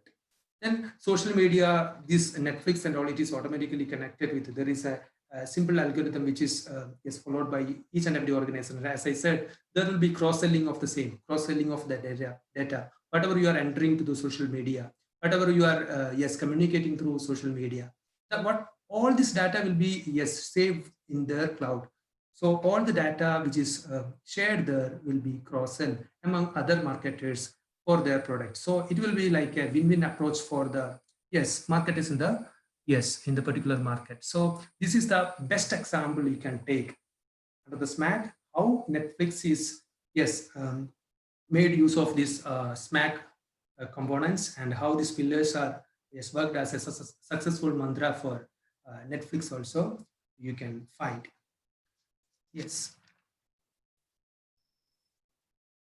So here you can see what happens in every minute. So in WhatsApp, Amazon, LinkedIn, Facebook, Twitter, YouTube, Insta, everywhere you can see what is the how much transactions, how many messages, all the data, all the statistics are given. So from this you can understand if a business model is adopting or getting the data regarding the whatever it is happening in the social media, it can be cross-sold. The data is very much important. Whoever is having more data, he'll be having more money. This is the mantra I said. So like that, if you are approaching, if you are big corporates and all, automatically it will be cross-sell among the marketers. They'll be making use of the same. So any business model, any e-commerce business model, they will be having their own this kind of things to be used while taking the Here you can see what is the social media use all over the world.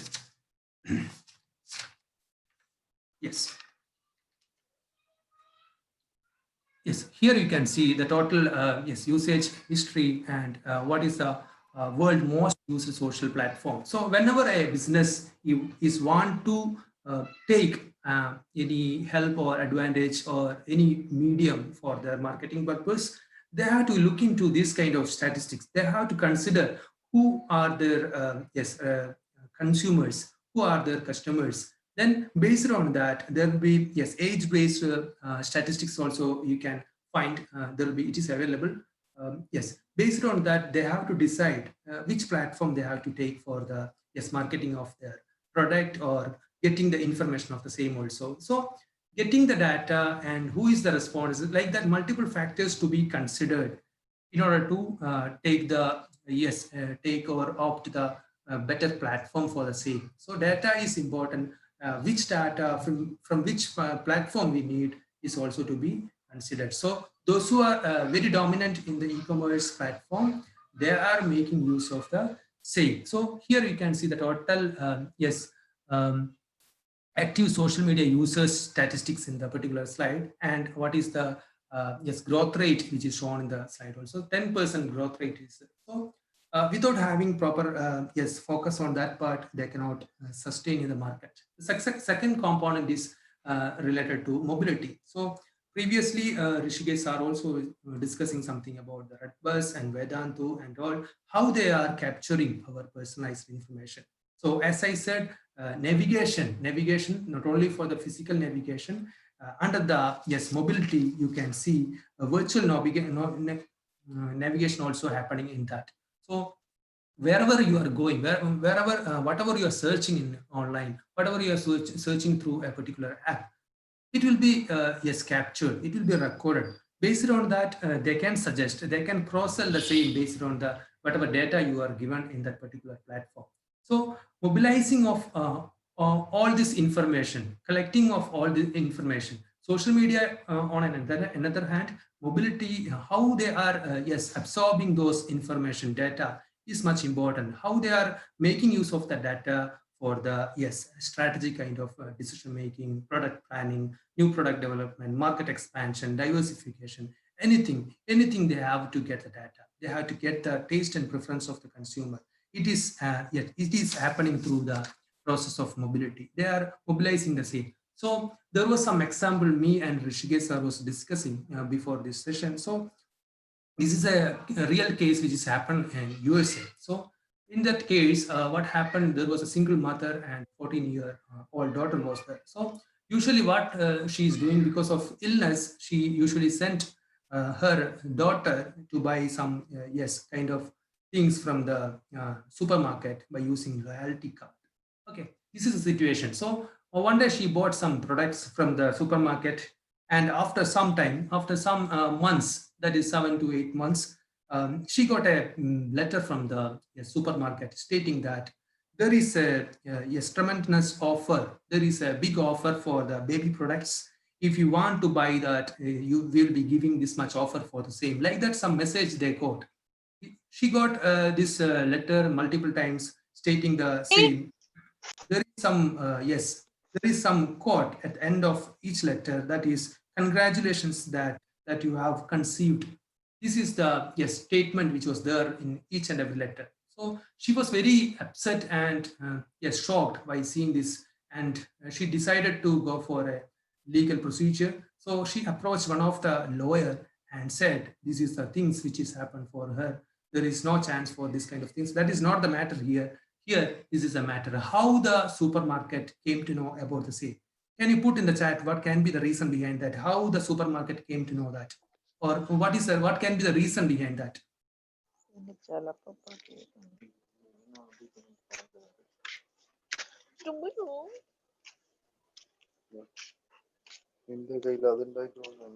Yes, I didn't get any answers. So here, what happens is that then they inquired about the sale. Then the legal procedures happened. Then they came to know that the supermarket, they have installed a scanner. They have installed a scanner in front of the store. So making use of this data also they are using for the customization of product. So you can imagine about the degree of customization.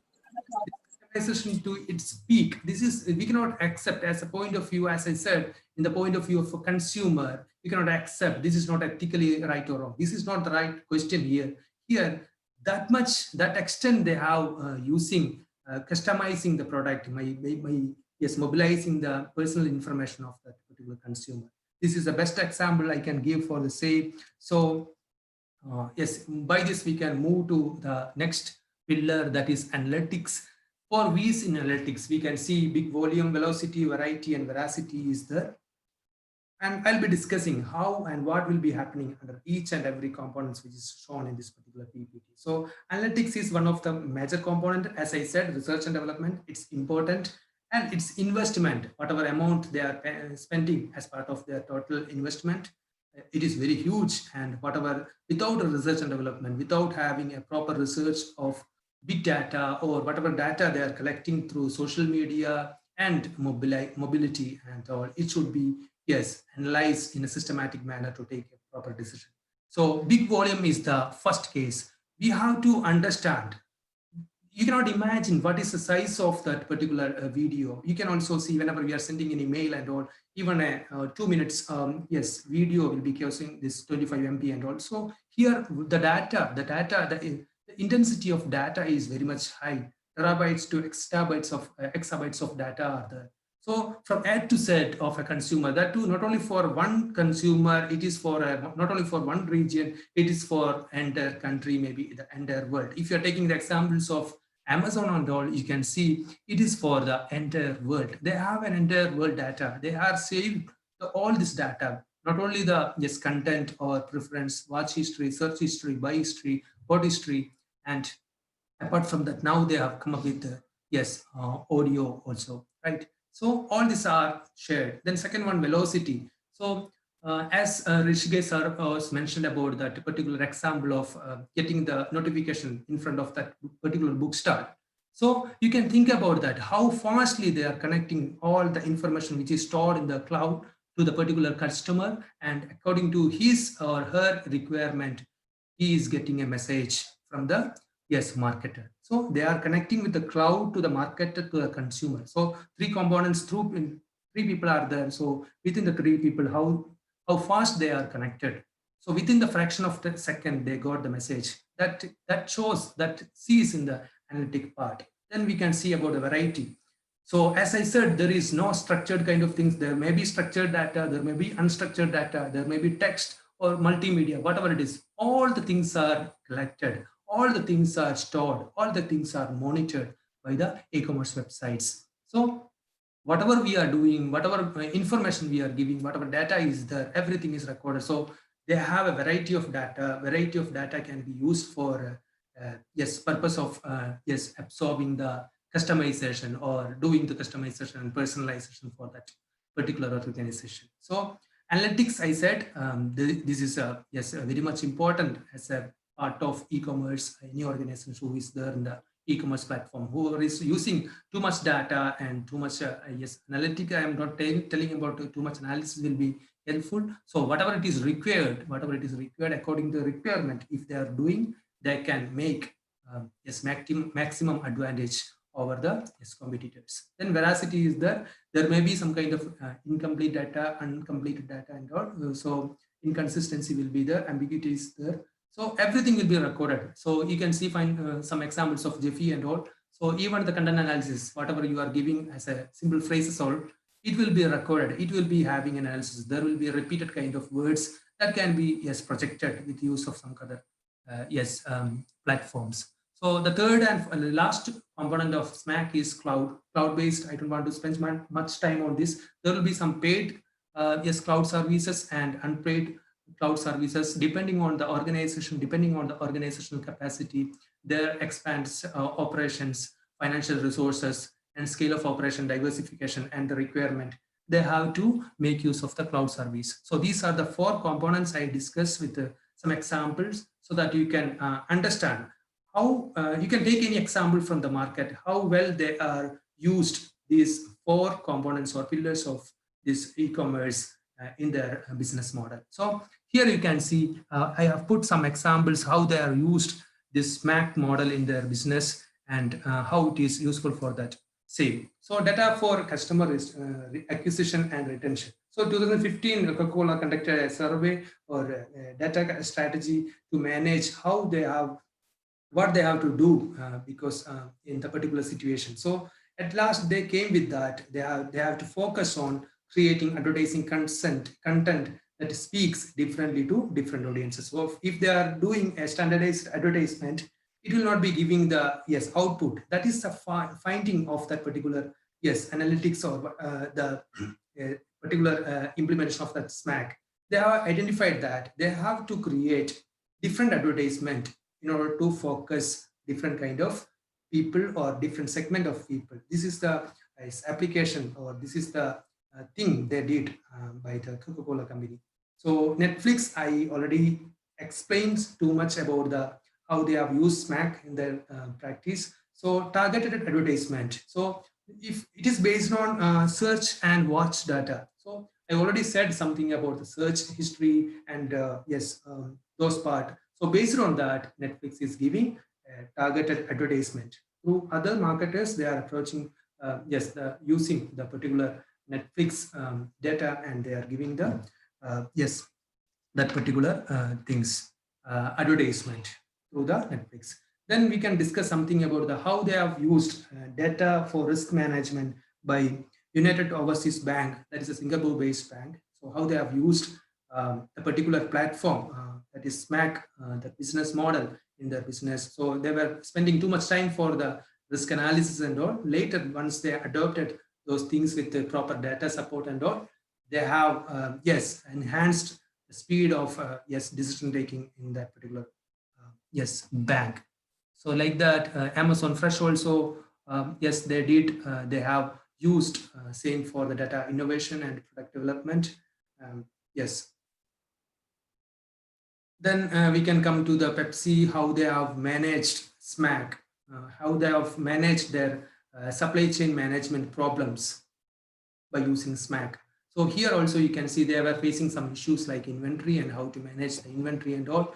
So by using the proper analysis of the problem, collecting the data related to that particular problem, they have come up with a reason or come up with a different model to sort out the same thing. And they have used all these things to find a solution for the same.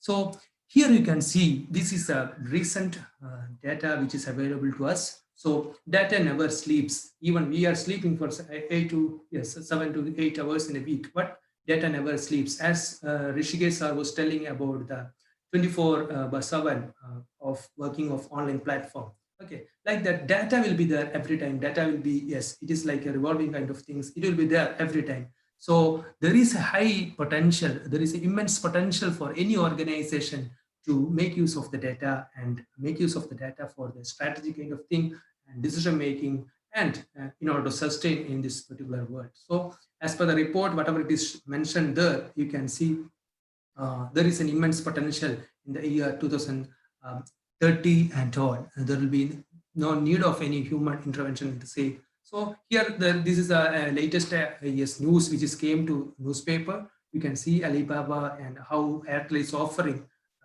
platinum membership to their customers and all. This is all based on SMAC and all. So these are the latest other examples how they are used SMAC model in their practice during this COVID time. How they have housejoy.in also you can see here, urban company. Yes, because you might also experience some difficulty for the grooming, haircutting and all during the this COVID-19 time, pandemic time, lockdown time. It is closed, right? So Bangalore-based companies, they have started in the 2014, even though between this time period, with having all the protocols, by satisfying all the protocols, they are coming to your house and giving all the service. This is a greatest innovations and business model which has happened recently, and they have succeeded to a great extent. Like this, you can see even the music kind of things also. You can see Amazon Music is there, Ghana is there, Spotify is there. These are the people who are making use of our watch history, search history, and all the data for the customization of music. So if you're following any singer, they'll be giving that particular thing, and they'll be giving some notification whenever there are any upload of such particular that singer. So these are the multiplicative effect of SMAC. You can find a number of things: search engine marketing, selective wholesale, all these things, all these areas they have used SMAC, they have used immense potential for SMAC. They can use all these things for the this particular business model. So yes, we can discuss some of the points which is shown in the. So online retargeting is there. So here you can see what is the common element which is which you can see in this particular companies in the slide. Can you put in the chat box first? What is a common element?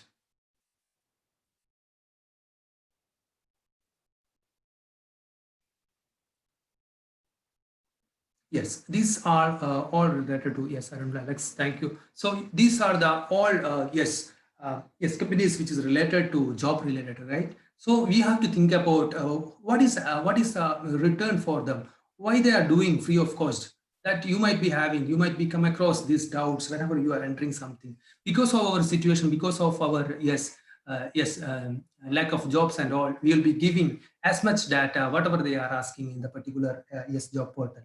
So all this information, whatever things to said they will be asking, that also you'll be giving because you are in such a need. So all this data you have to think they are retargeting the same. So they are cross-selling the same to other marketers for their own purpose. So whatever things you are entering, whatever data you are entering, it will be captured, it will be stored in the cloud, and it will be used by across the marketers in the market. So this is a place where yes, MAC, yes, they are getting mobilizing the things. Then we can discuss something about the orbits. How this orbits company, this is a travel based company. So because of this pandemic situation, you can understand this is not this cannot be performed well at this marketing time, right? So how they have used, how they have come up with an innovative kind of things.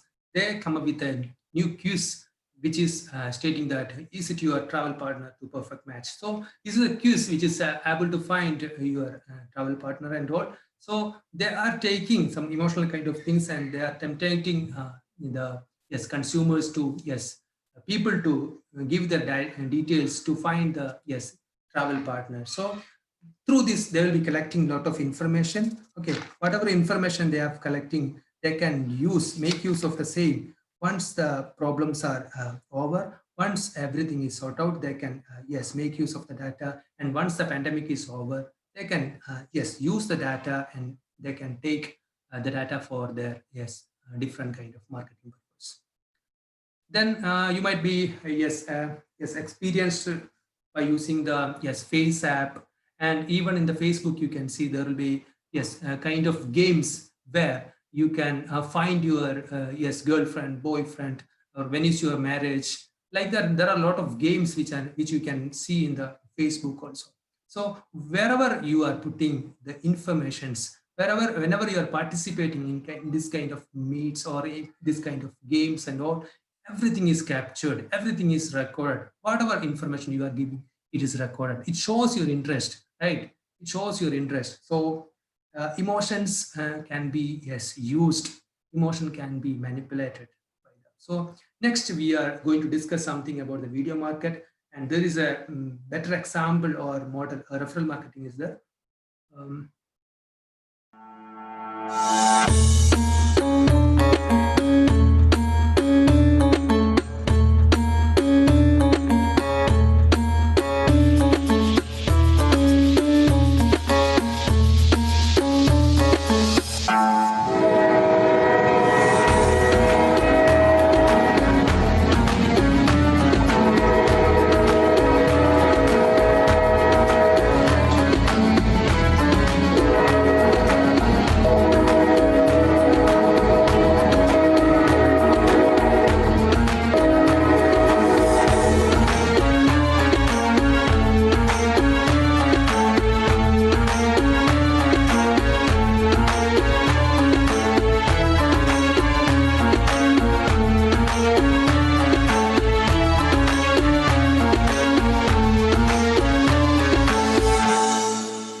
Yes, we were discussing something about the previous slide, video marketing.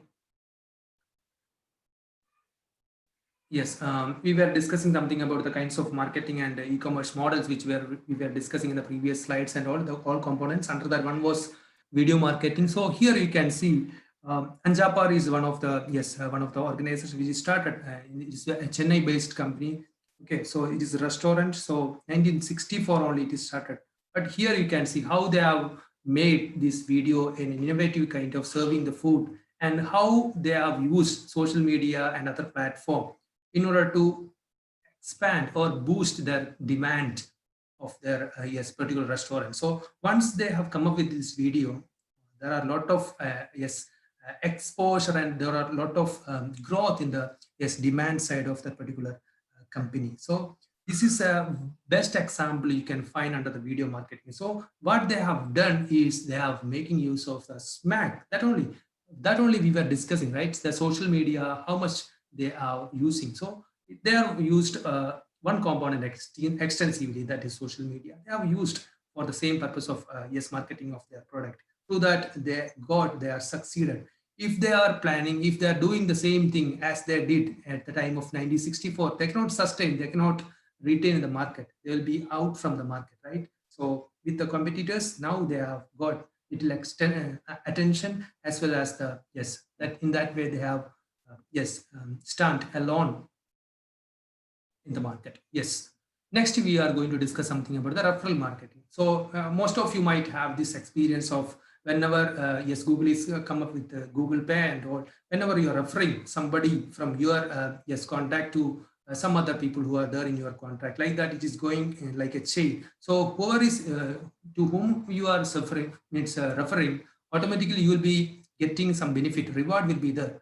Like that, marketing is happening by referring one person to another person. Like that also, you can expand your business. So that is another way of marketing. In this way also, they are making use of these social media platforms, and their this platform as well as these 4 pillars in their purpose, right? So this is another kind of area where we might experienced interruption marketing. So first one is interruption marketing, second one is permission marketing. So interruption marketing, you can see whenever you are seeing any videos in on YouTube, you might be experienced something like suddenly some advertisement will be coming for some time without having your permission and all. It will be playing and all. After some time you can skip. Sometimes there will not be any kind of skipping of things.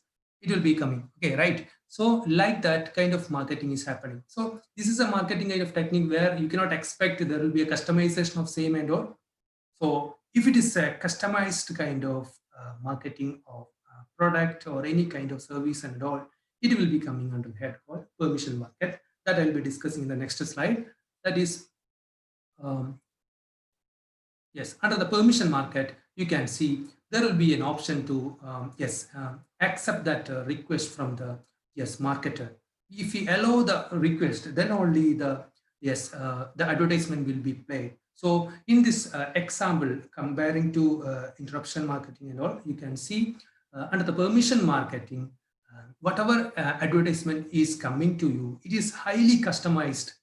The customization can be in its extent, great extent, in its peak, that you can see under the permission marketing. If you are seeing the advertisement, you will not be in a mood to change skip that particular advertisement. That kind of customization or personalization can be seen under the permission market. So why I am discussing all these areas and all, these areas and these models, they have extensively used SMART. Okay, so next one is search engine marketing. And search engine marketing is nothing but under that search engine optimization also you can see. So whenever you are searching something in the Google, or so you can find there are some there will be some priority for the companies. There will be some priority for the companies. There will be some paid advertisement and unpaid search result also you can say. So if you are paying more to the Google, whatever your company or whatever the name of your company, website of your company, it will come to the top of the list. So that is possible only through the paid advertisement. So in this case also, they are making use of the platform for the marketing of their product. So whenever it is coming for the auto insurance, you can see ACME will be coming on the top because they are paid for the same. So this kind of marketing is called search engine marketing. So in this also application of SMAC, you can see in a great extent.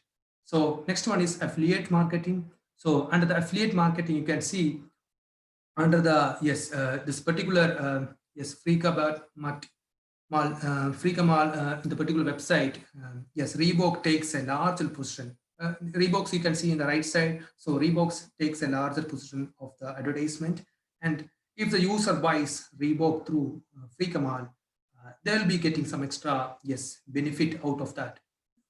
That is, they are getting 80% of off. So here, both the company, Freaka Mall as well as Reebok, they are getting both benefit, right? So it is like a win-win approach for the Freaka Mall as well as the, particular Reebok. So next is internet marketing that everyone knows, banner advertisement. You can see advertising whatever we are seeing. Physically it is there in the virtual platform also. Then email marketing and all, it is a kind of things which is already experiencing and everyone might know how it is happening through email and all. So whatever the names you can see, internet marketing, e-commerce, whatever it is. So here, whatever the names, it may be video marketing, display advertising, or some SEO, email marketing, affiliate marketing.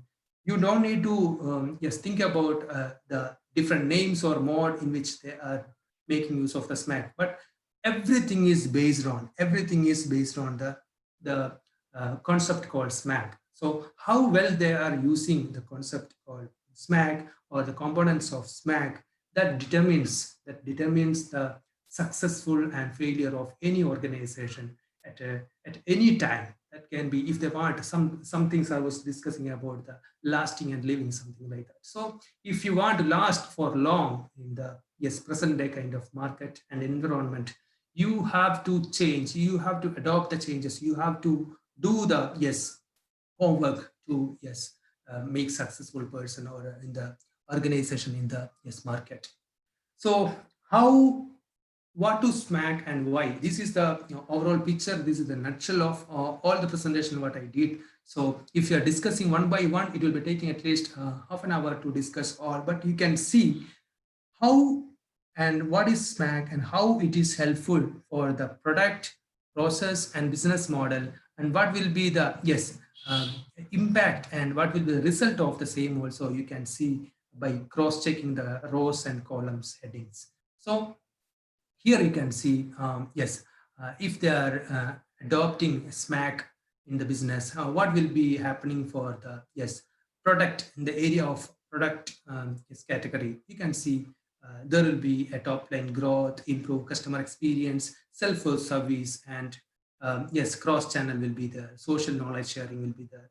Anywhere, anytime they can use. So these are the different advantage and consequence. What will be the impact of using SMAC to business, and what will be the advantage for the business? Those who are using e-commerce techniques, especially with the help of SMAC, comparing to whatever they are following in the conventional mode of marketing. So in the business model also, you have to see what kind of business model they want to change, whether they want to create no digital product or distribution also, they have to decide based on the whatever input they have on the particular head called SMAC. So everything is deciding, everything is there under the head called SMAC, and what will be the impact of the same also you can see. So here you can see we don't have better algorithm, we just have more data. Director of research, Google said this. So whoever is having, as I said in the beginning of the session, whoever is having more data, they will be having more money. This is the mantra they are following in their in the practice. So in this modern world, in this present era, those who are having more data with diversified data, they will become the leader, they will become the master in that particular area of sector or industry. So this is well said by the director of research. And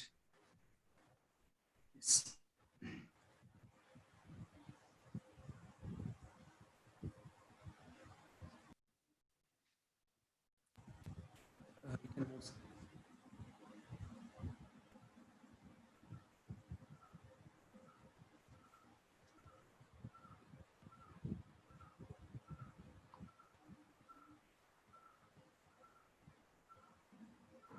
Am I audible?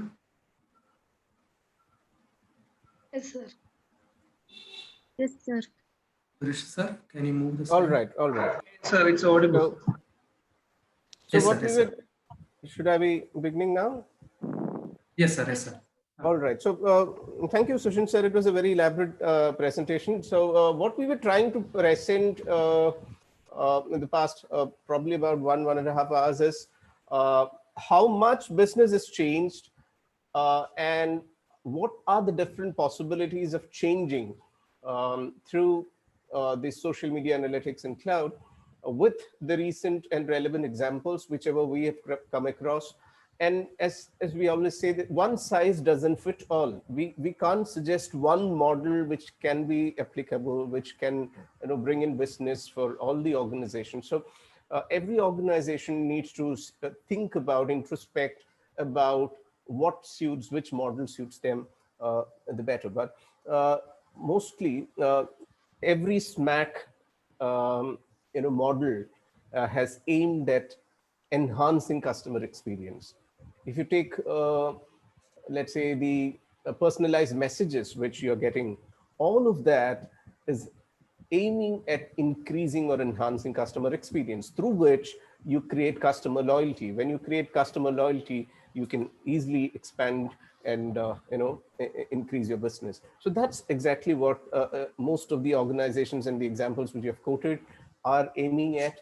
And the entire process of SMAC can be summarized into 3 different stages. One is try to embrace newer futuristic technologies, whichever suits whichever organizations based on how much each organization can afford or what suits.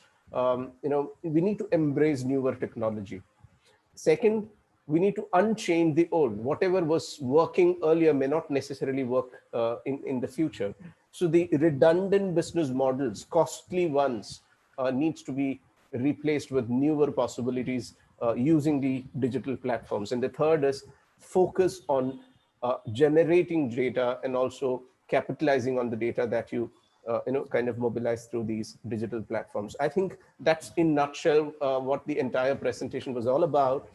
It's about exploring newer possibilities of technology, rethinking about what we have been doing, what is working and what is not working, and also thinking about the possibilities of data and knowledge creation for business decision making. So as Sir had also mentioned, the guy with the most data wins. The larger the data, larger the money. The larger the data, larger the possibility of business expansion. So, but again, that's one side of it. There are 2 specific problems here. When you go to the ration shop, how do you get the products being sold there? You use your thumb impression. Now, the same thumb impression is also used to open or unlock your mobile phones. And there is a cross connect here. And the same thumb impression is also connected with your Aadhaar card. So the question here is about the transparency in it. Yeah. The second aspect is there are lots of fake and propaganda that is going around. So there are 2 aspects which we need to be really, really careful about when you navigate from conventional business model to newer business model. How do you bring in trust and transparency in the system? How do you ensure transparency or privacy of the data that you're capturing? And how do you ensure authenticity of the information that you are getting? I mean, those are 2, I think, the flip side of the data that you're capturing. The privacy part of it and authenticity of the data that you capture and through the spec is another thing which every business organization needs to really think about. For that, I would suggest you to watch this little video which has come in Netflix, The Social Dilemma. It's a series. Please do watch that. It's really, really interesting. It compels us to think about what we are doing and what we are not doing in social media. So when we say that, all of this brings with a lot of challenges. And I would conclude this presentation with something called panopticon illusion, which I hope some of you are aware of. in whatever we are doing in the social media platform is all data. What you like, what you comment, what you write, what images you share, or the places that you tag, everything is captured and everything is data. The places which you tag, the images which you share in Instagram are all data for, let's say, the restaurants. Which restaurant are you going frequently? Which are the places which you're traveling frequently? Which are the airlines which you're opting for? Is the data for the airline industry. Yep. So everything is captured and everything is has a huge potential. So I would look at the social media platform as a panoptical illusion. Now, what is panoptical illusion? This is a jail, a prison designed in such a way that, this is the center part of the prison. There you will have only one guard monitoring all the inmates in that prison. Even if the person is not there, the inmates of those prisons will have a feeling that somebody is watching. Whatever we do in the social media platform has to be done in such a way that we are in a panoptical illusion. When you write, think that somebody is watching. When you comment, think that somebody else is watching. We need to be skeptical, and we need to be really cautious of what we do and what we don't do in social media. We need to follow certain ethical standards, because what you're sharing is a database, it is a data for somebody else to expand their business. Yeah. So I think that a social dilemma gives a whole range of possibilities in thinking. So we started off, before I summarize, we started off with what is e-commerce and how it is transformed in the pandemic, and what are the different possibilities with a few examples of transforming business from conventional to online or digital platforms. Sushin sir had explained how SMAC has given or thrown open different varieties of option, but everything comes at a cost, which is data privacy and also authenticity of what you do.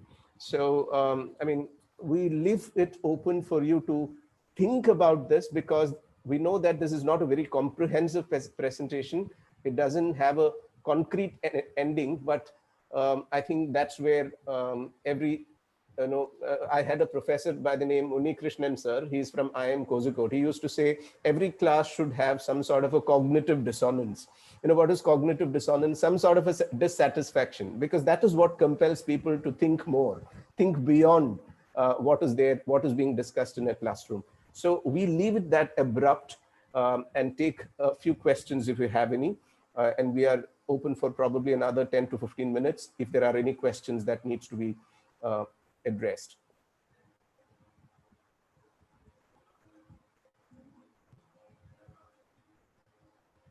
If you have any questions, or if you want to share any experience, or if you have a better thought which you wish to share with us, or a better idea which would enhance our discussion, everything is welcome.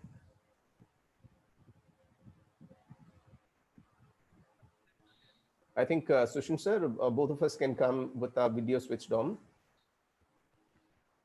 Yes,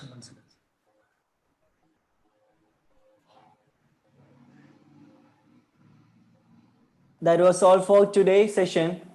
Now it's time for the interaction. Kindly unmute the audio and video and introduce yourself before you speak. Dear participants, you can also use chat box now only for interacting. It's open for you participants. Right. There's a disclaimer. We, and in the beginning, are not experts, but we might try to give you some sort of a maybe a half-baked answer or some sort of a lead, which might help you to know or explore the topic in detail further. So anything that we have discussed so far, anything that requires further clarification or requires... Yes, we had discussed more on business point of view. How can they make use of this? Mac and all. So consumer point of view and people point of view, there will be a lot of things to explore that we can do in another angle that we didn't much discuss much in this platform. So whatever you have, whatever doubts or whatever clarification, let us know. It is very happy to discuss the same if you want.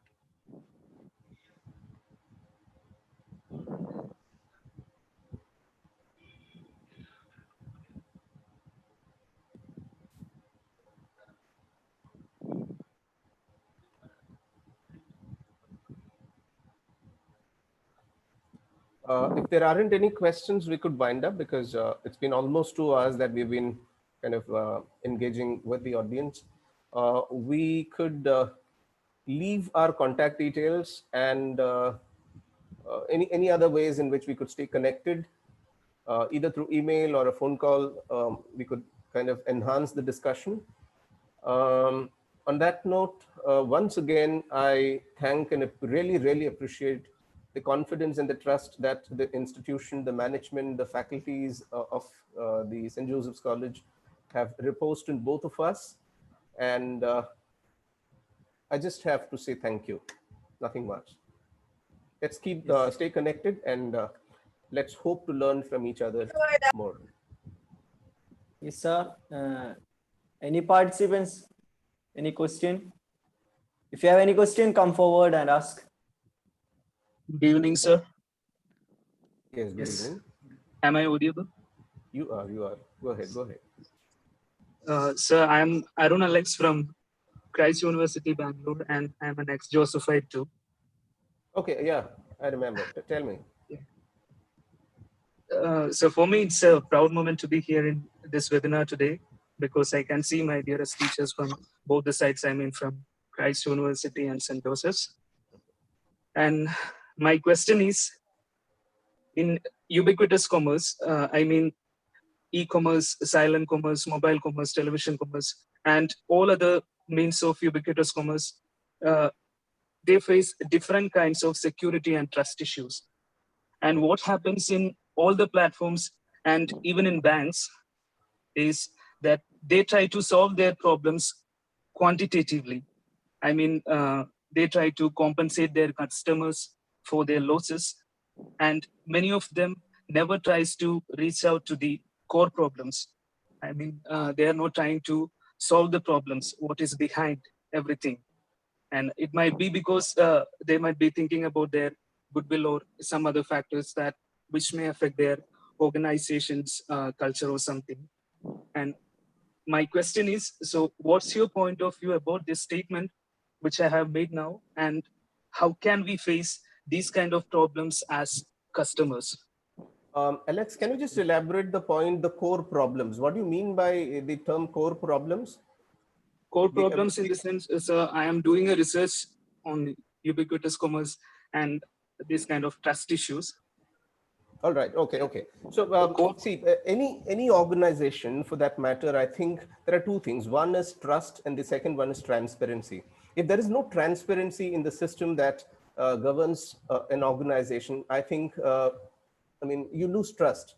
And then second time when you make an investment decision, second time you think about such an e-commerce platform, I think you would have second thoughts whether I should go or not.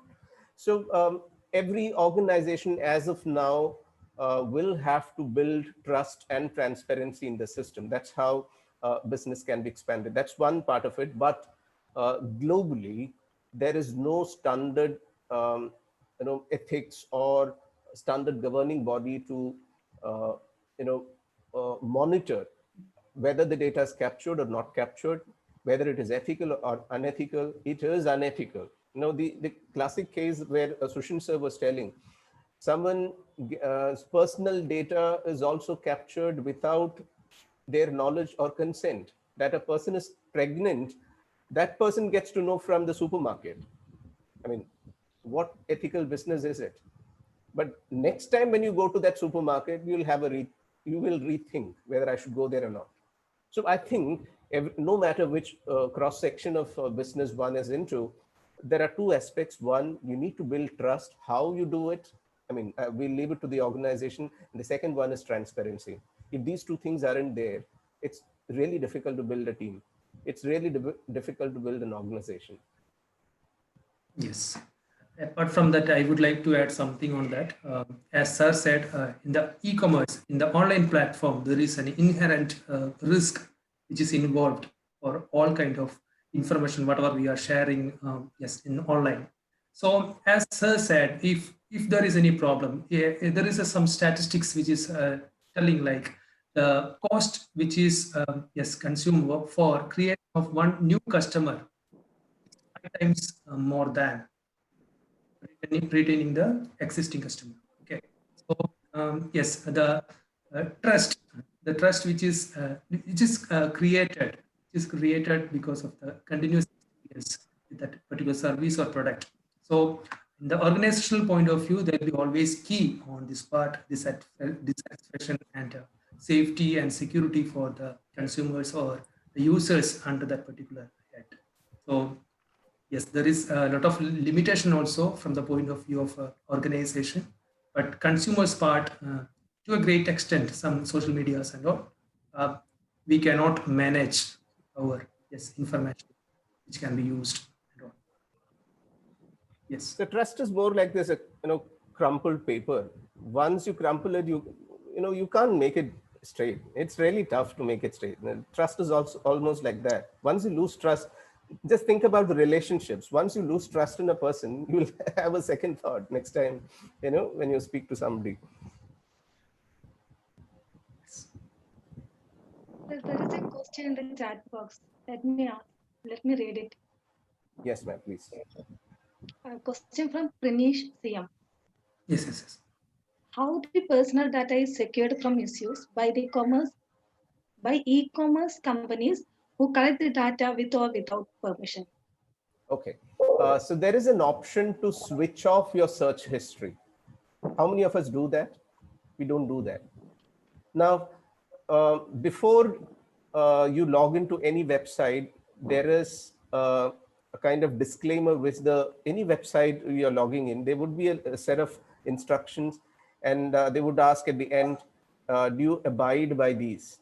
And how many of us actually read those, a detail, maybe around 200, 300 words of description? We don't do that. Yeah. So probably companies are doing their part and keeping them safe. It's mostly the way in which we are, engaging in the social media. A lot of things we bypass, a lot of things we don't read, a lot of things we don't take it serious. How many of us in this webinar have actually switched off your search history in Amazon? It is actually possible. You can switch off your search history. In fact, I'll tell you another of my experience. In Facebook, I was having a chat with one of my friend, and I was asking, is there any possibility of making an investment in Bangalore, a real estate investment? Immediately, I started getting messages from Facebook. I mean, from Prestige, from which Shobha developers. How did Shobha and Prestige get to know that I'm interested in real estate? Which means, again, without my knowledge and consent, somebody has monitored the chat which I was having through Facebook.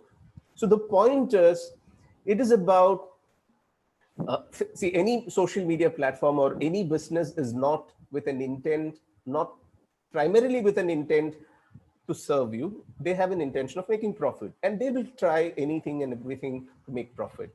They will try to capture as much data as possible. So it's about how we cleverly understand these traps. That's why we have this session. That's why we went in detail with examples, so that it make next time when you engage in a social media, you will rethink about whether I should be doing this. So I was extra super active in social media. I used to take a political stand. I used to tag the places where I go. I used to, anything and everything that I do in my daily life was there in the social media. But once I started realizing the kind of trap, especially post watching this Social Dilemma, that's why I was suggesting, I'm not promoting any video or any Netflix, but please do watch that. The amount of trap that every social media platform is having, or it comes with, is unimaginable. And those are explanations from ex-employees of Google, ex-employees of Amazon, ex-employees of all the tech giants. And these are validated facts. So, it's we who has to be a little more cautious while we engage in the social media. We can't blame business because business primarily aims at making profit, and they'll try, whatever ways they could make money.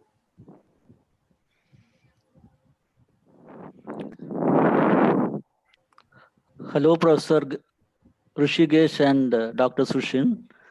Yes, sir. I'm Muralidharan, Dr. Muralidharan, principal of St. Joseph's College. Oh, hello, I sir. have been listening to your inspiring lecture. Thank you. I could listen only from the half. She has talk from the midway only. All right. I heard Sushin's talk completely. But I would like you to respond to the kind of language used. When people talk about this data flex, data never sleeps, like that. Towards in your response to the privacy, authenticity, and trustworthiness of the way this data is handled. You have used the concept of the panopticon. Yes, sir. You are indirectly saying that we have to bring in the word surveillance, I think. Exactly. So that word is not used by many of the people. And is this, my question is this the kind of language, is this kind of speaking in a way that hides something? Hides something, even when people are watched, their details are collected and will be used, reminding us of the great warning given by George Orwell in 1984.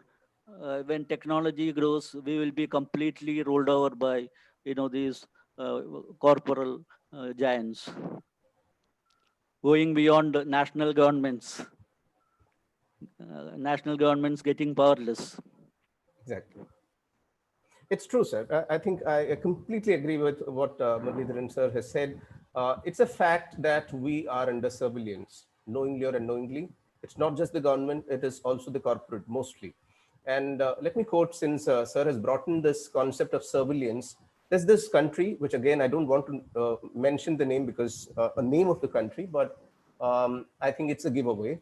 So there is this country, an Asian country, where the government had started monitoring the every citizen's mobility, where they are navigating in their country, where all do they go. And it was with the consent of the people that they started monitoring, or they started the surveillance.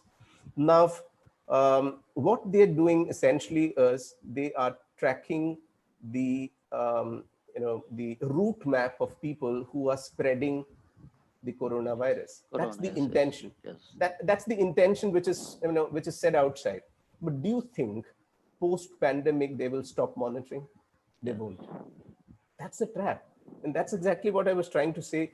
We can't say it be a government mechanism, say it be a business organization, they will keep monitoring us. They would continue this surveillance, because end of the day, if it's country, you need to have a hold on the people. If it is business, you need to have a hold on your customers. For that, they will keep monitoring. They will keep doing this surveillance, or the way I had put it is panopticon illusion, is something which we have to be cautious about. I have a second part to the question. With the development of this kind of technology, yes, sir. What is going to happen to our democracy? All right. I don't know whether we can call it democracy, even with the recent developments which we are witnessing. We have a prime minister who has never addressed a press conference till date. So the fourth pillar of democracy is completely dismantled by the one who's leading the nation itself. The trust is lost there itself. Now, what sort of examples are we setting?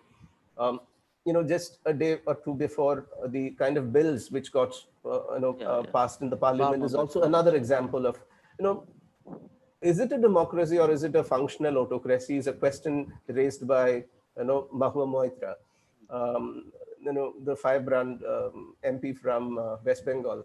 I think this is not just happening close home. Globally, if you see, I think that's the trend. How different is Trump from Putin?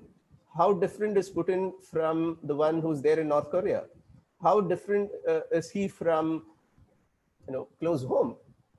I mean, do you find a pattern? It is extremely extreme right wing, which is kind of getting, and there is a conscious attempt of, what do I say, deconstructing whatever we've lived through or whatever we've grown up with. And of course, with the help of technology, if you are interested reading more,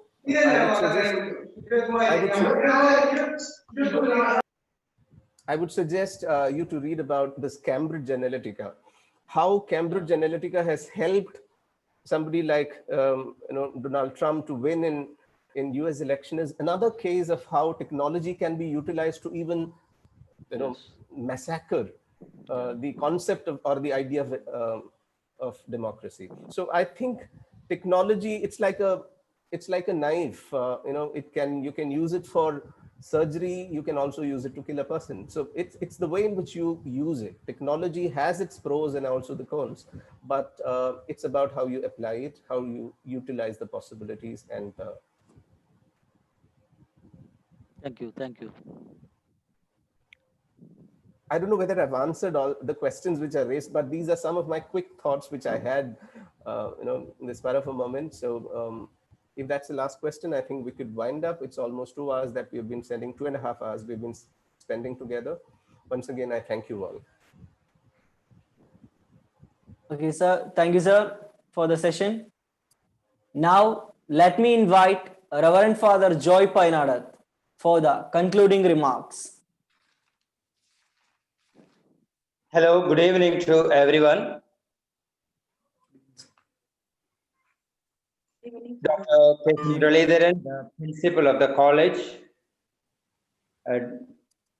Rishikesh sir, Dr. Sushin sir, the resource persons, Ms. Reena Rani, the HOD of the Commerce Department of our college, and Ms. Sheena, the staff coordinator, and dear students and participants and all the faculty members. I think as a concluding remark, I should say, it has been really a mind-blowing session. At the very beginning, Rishikesh sir said, we wouldn't like to put ourselves on a pedestal as though we are on a higher level. But in fact, going through the sessions, I really felt Rishikesh sir and Sushin sir, you are really on a pedestal, having a much wider, deeper, and greater grasp of the subject matter. Really powerful analysis of the modern techniques of market and things of that sort. I take this opportunity to congratulate the Commerce Department for having organized a webinar of this standard. I thank and congratulate both the resource persons. I think with a webinar of this kind, what we have been so far calling a pandemic situation, we would rather like to rename as an opportunity situation. Rather than struggles and challenges, I feel this is an opportunity, an opening of a horizon of opportunities. Of course, the opportunities will be availed only by those people as it was rightly pointed out, who are ready to jump to the next curve, because the great change occurs only when we are ready to jump to the next curve. But jumping to the next curve, it was rightly pointed out, should be with watchfulness, because as Dr. Sushin pointed out, the data never sleeps. So I invite and I encourage all of us to open ourselves to this new horizon of technological information and knowledge and make the maximum out of it. Once again, thanks to all of you. Thank you. Thank you, Father. Thank you. Our webinar is coming to an end. As a concluding item, we would like to present a brief report of Esperanza 2K20.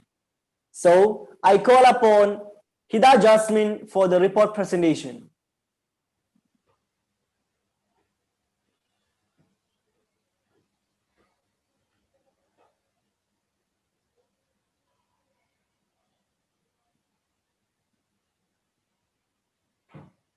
Good evening, everyone.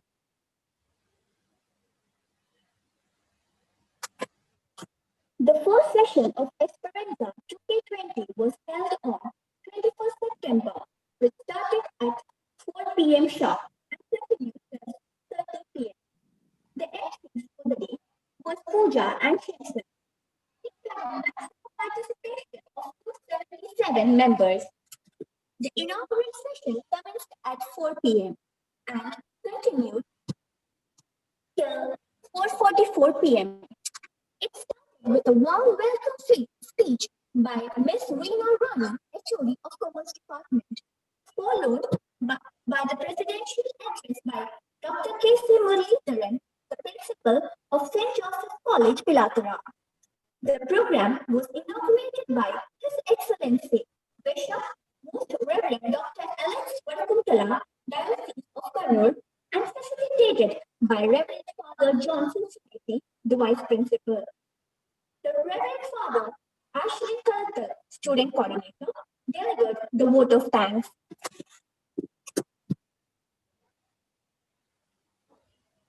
The technical session started at 4:45 p.m. and continued till 6 p.m.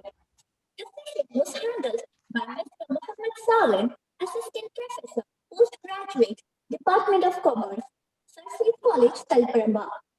The session provided a wider knowledge about e-commerce. The session also covered areas into e-commerce, security issues, its solutions, and also e-commerce during and post the COVID era. After the session was completed, the floor was open to the participants to clear their doubts. Some of the questions asked was about the benefits of e-commerce, the revenue maximization of e-commerce income tax and stock. The session concluded at 6:30 p.m. On our second day, that is today, 22nd September 2020, started at 4 p.m. with a maximum of 190 participants. The welcome speech was delivered by Ms. Sheena K, and the introductory remark was given by Reverend Clarence Aliat, followed by the technical session by Professor Rishikesh KB from 4:20 to 5:50 p.m. and Dr. Sushin M from 5:15 to 6:20 p.m. Professor from School of Commerce, Finance and Accountancy, Christ College University. The session gave us a brief explanation on how the business is being driven by the internet, the trends, the challenges, and the potentials of e-commerce.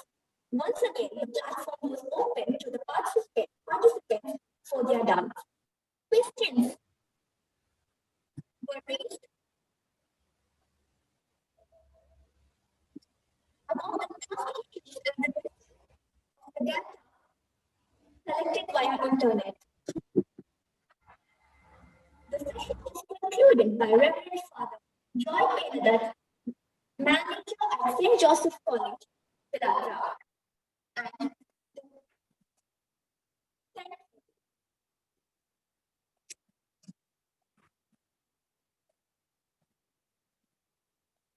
Thank you, Hida Jasmine. Now, I call upon Ms. Ashwini Greshan, the student coordinator of Esperanza 2K20, to deliver vote of thanks.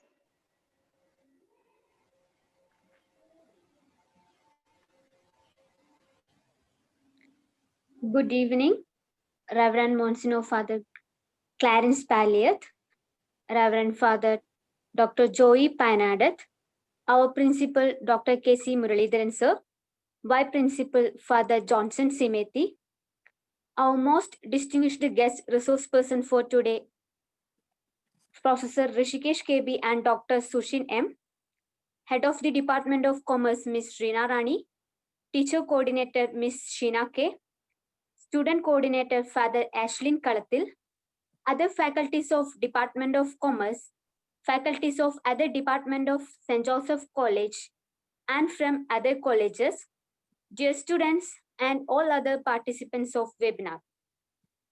It's my privilege to have been asked to purpose a vote of thanks on this occasion. First of all, our sincere thanks to Reverend Monsignor Father Clarence Palliath for his introductory remarks on webinar today. Thank you, dear Father. A big thanks to Reverend Father Dr. Joey Painadath, who had concluded this session in most elegant way. Thank you, dear Father. And a special thanks to our Principal Dr. K.C. Muralidharan Sir and Vice Principal Father Johnson Simeti.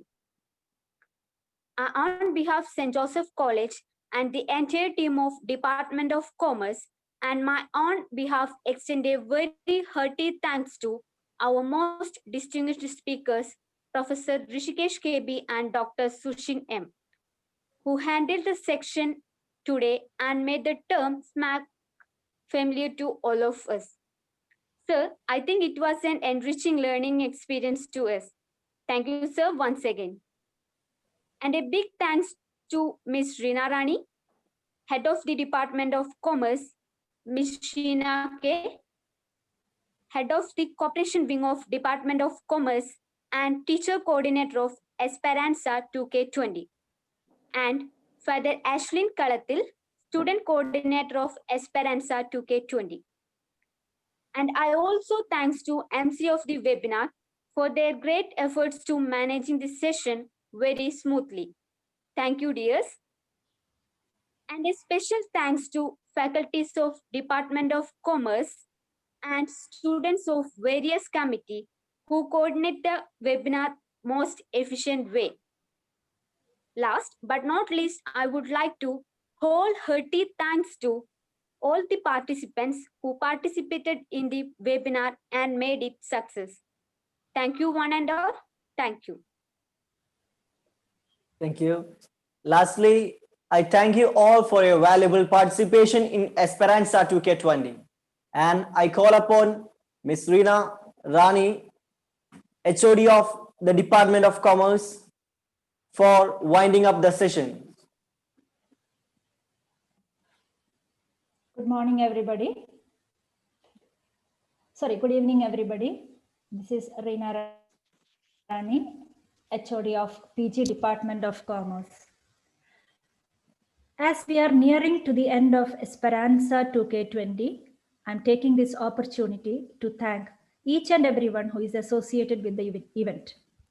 I, on my behalf and on the behalf of the Department of Commerce, thank our patron, Bishop of Kannur Diocese, His Excellency Most Reverend Dr. Alex Vadakantala, who inaugurated Esperanza 2K20. Also thanking Monsignor Reverend Father Clarence Palliath and Reverend Father Joy Painadath for giving the introductory and concluding remarks in the event. Thanking our resource persons once again, Mr. Muhammad Salih, who took the technical session 1 on September 21st, and to Professor Rishikesh KB and Dr. Sushin M on September 22nd, who brilliantly and most efficiently engaged the session. It was very informative, sir. A big thanks to our principal, Dr. K.C. Muralidharan, who was with us continuously all through the event, advising and supporting us in every possible way. Thanks to our Vice Principal, Reverend Father Johnson Simeti, for giving us a chance to conduct the webinar and supporting us all through the event. Words are not enough to express my gratitude to the staff coordinator, Ms. Sheena K., who worked day in and out to make this event a success. My thanks to student coordinators, Father Ashlyn Kalathil and Ashwini Girishan, for coordinating the event in the most efficient way. I also thank students who donned the roles of MCs, Ms. Pooja of 2nd MCOM, Mr. Shinson Anthony and Mr. Rajin of 3rd BCom CA, and Ms. Ashifa Mahmood of 2nd BCom CA. Also thanking Hida Jasmine, who presented the webinar report, and to her team. You all had done a brilliant job. A special mention and gratitude to Ms. Bestie Joseph, Department of English, and Ms. Seena Narayanan, Department of Computer, for providing us all the help needed. I also thank all the faculty members of Department of Commerce for their unending support. Ms. Silna RP and Father Ashlyn Kalathil and Murshidi of 2nd Corporation and their team for looking after the brochure and invitation committee. Ms. Krishnendu K. along with Anakavi and Muhammad Atif and team for managing the technical committee. Ms. Akhila T. and team who is looking the documentation committee. Mr. Girish PP and Mr. Vinod PV for taking the charge of program schedule. Also remembering with gratitude Dr. Leila PI, former HOD, Tangachan Sir, senior most staff in the department, Ms. Shaibi Joseph for all their moral support. I conclude Esperanza 2K20 by once again thanking each and every one of you for your cooperation and presence. Thank you. Thank you, ma'am. It was an illuminating experience to be with all of you. And dear participants, don't forget to fill the feedback form that is provided in chat box and in WhatsApp group. Have a nice day. Thank you all.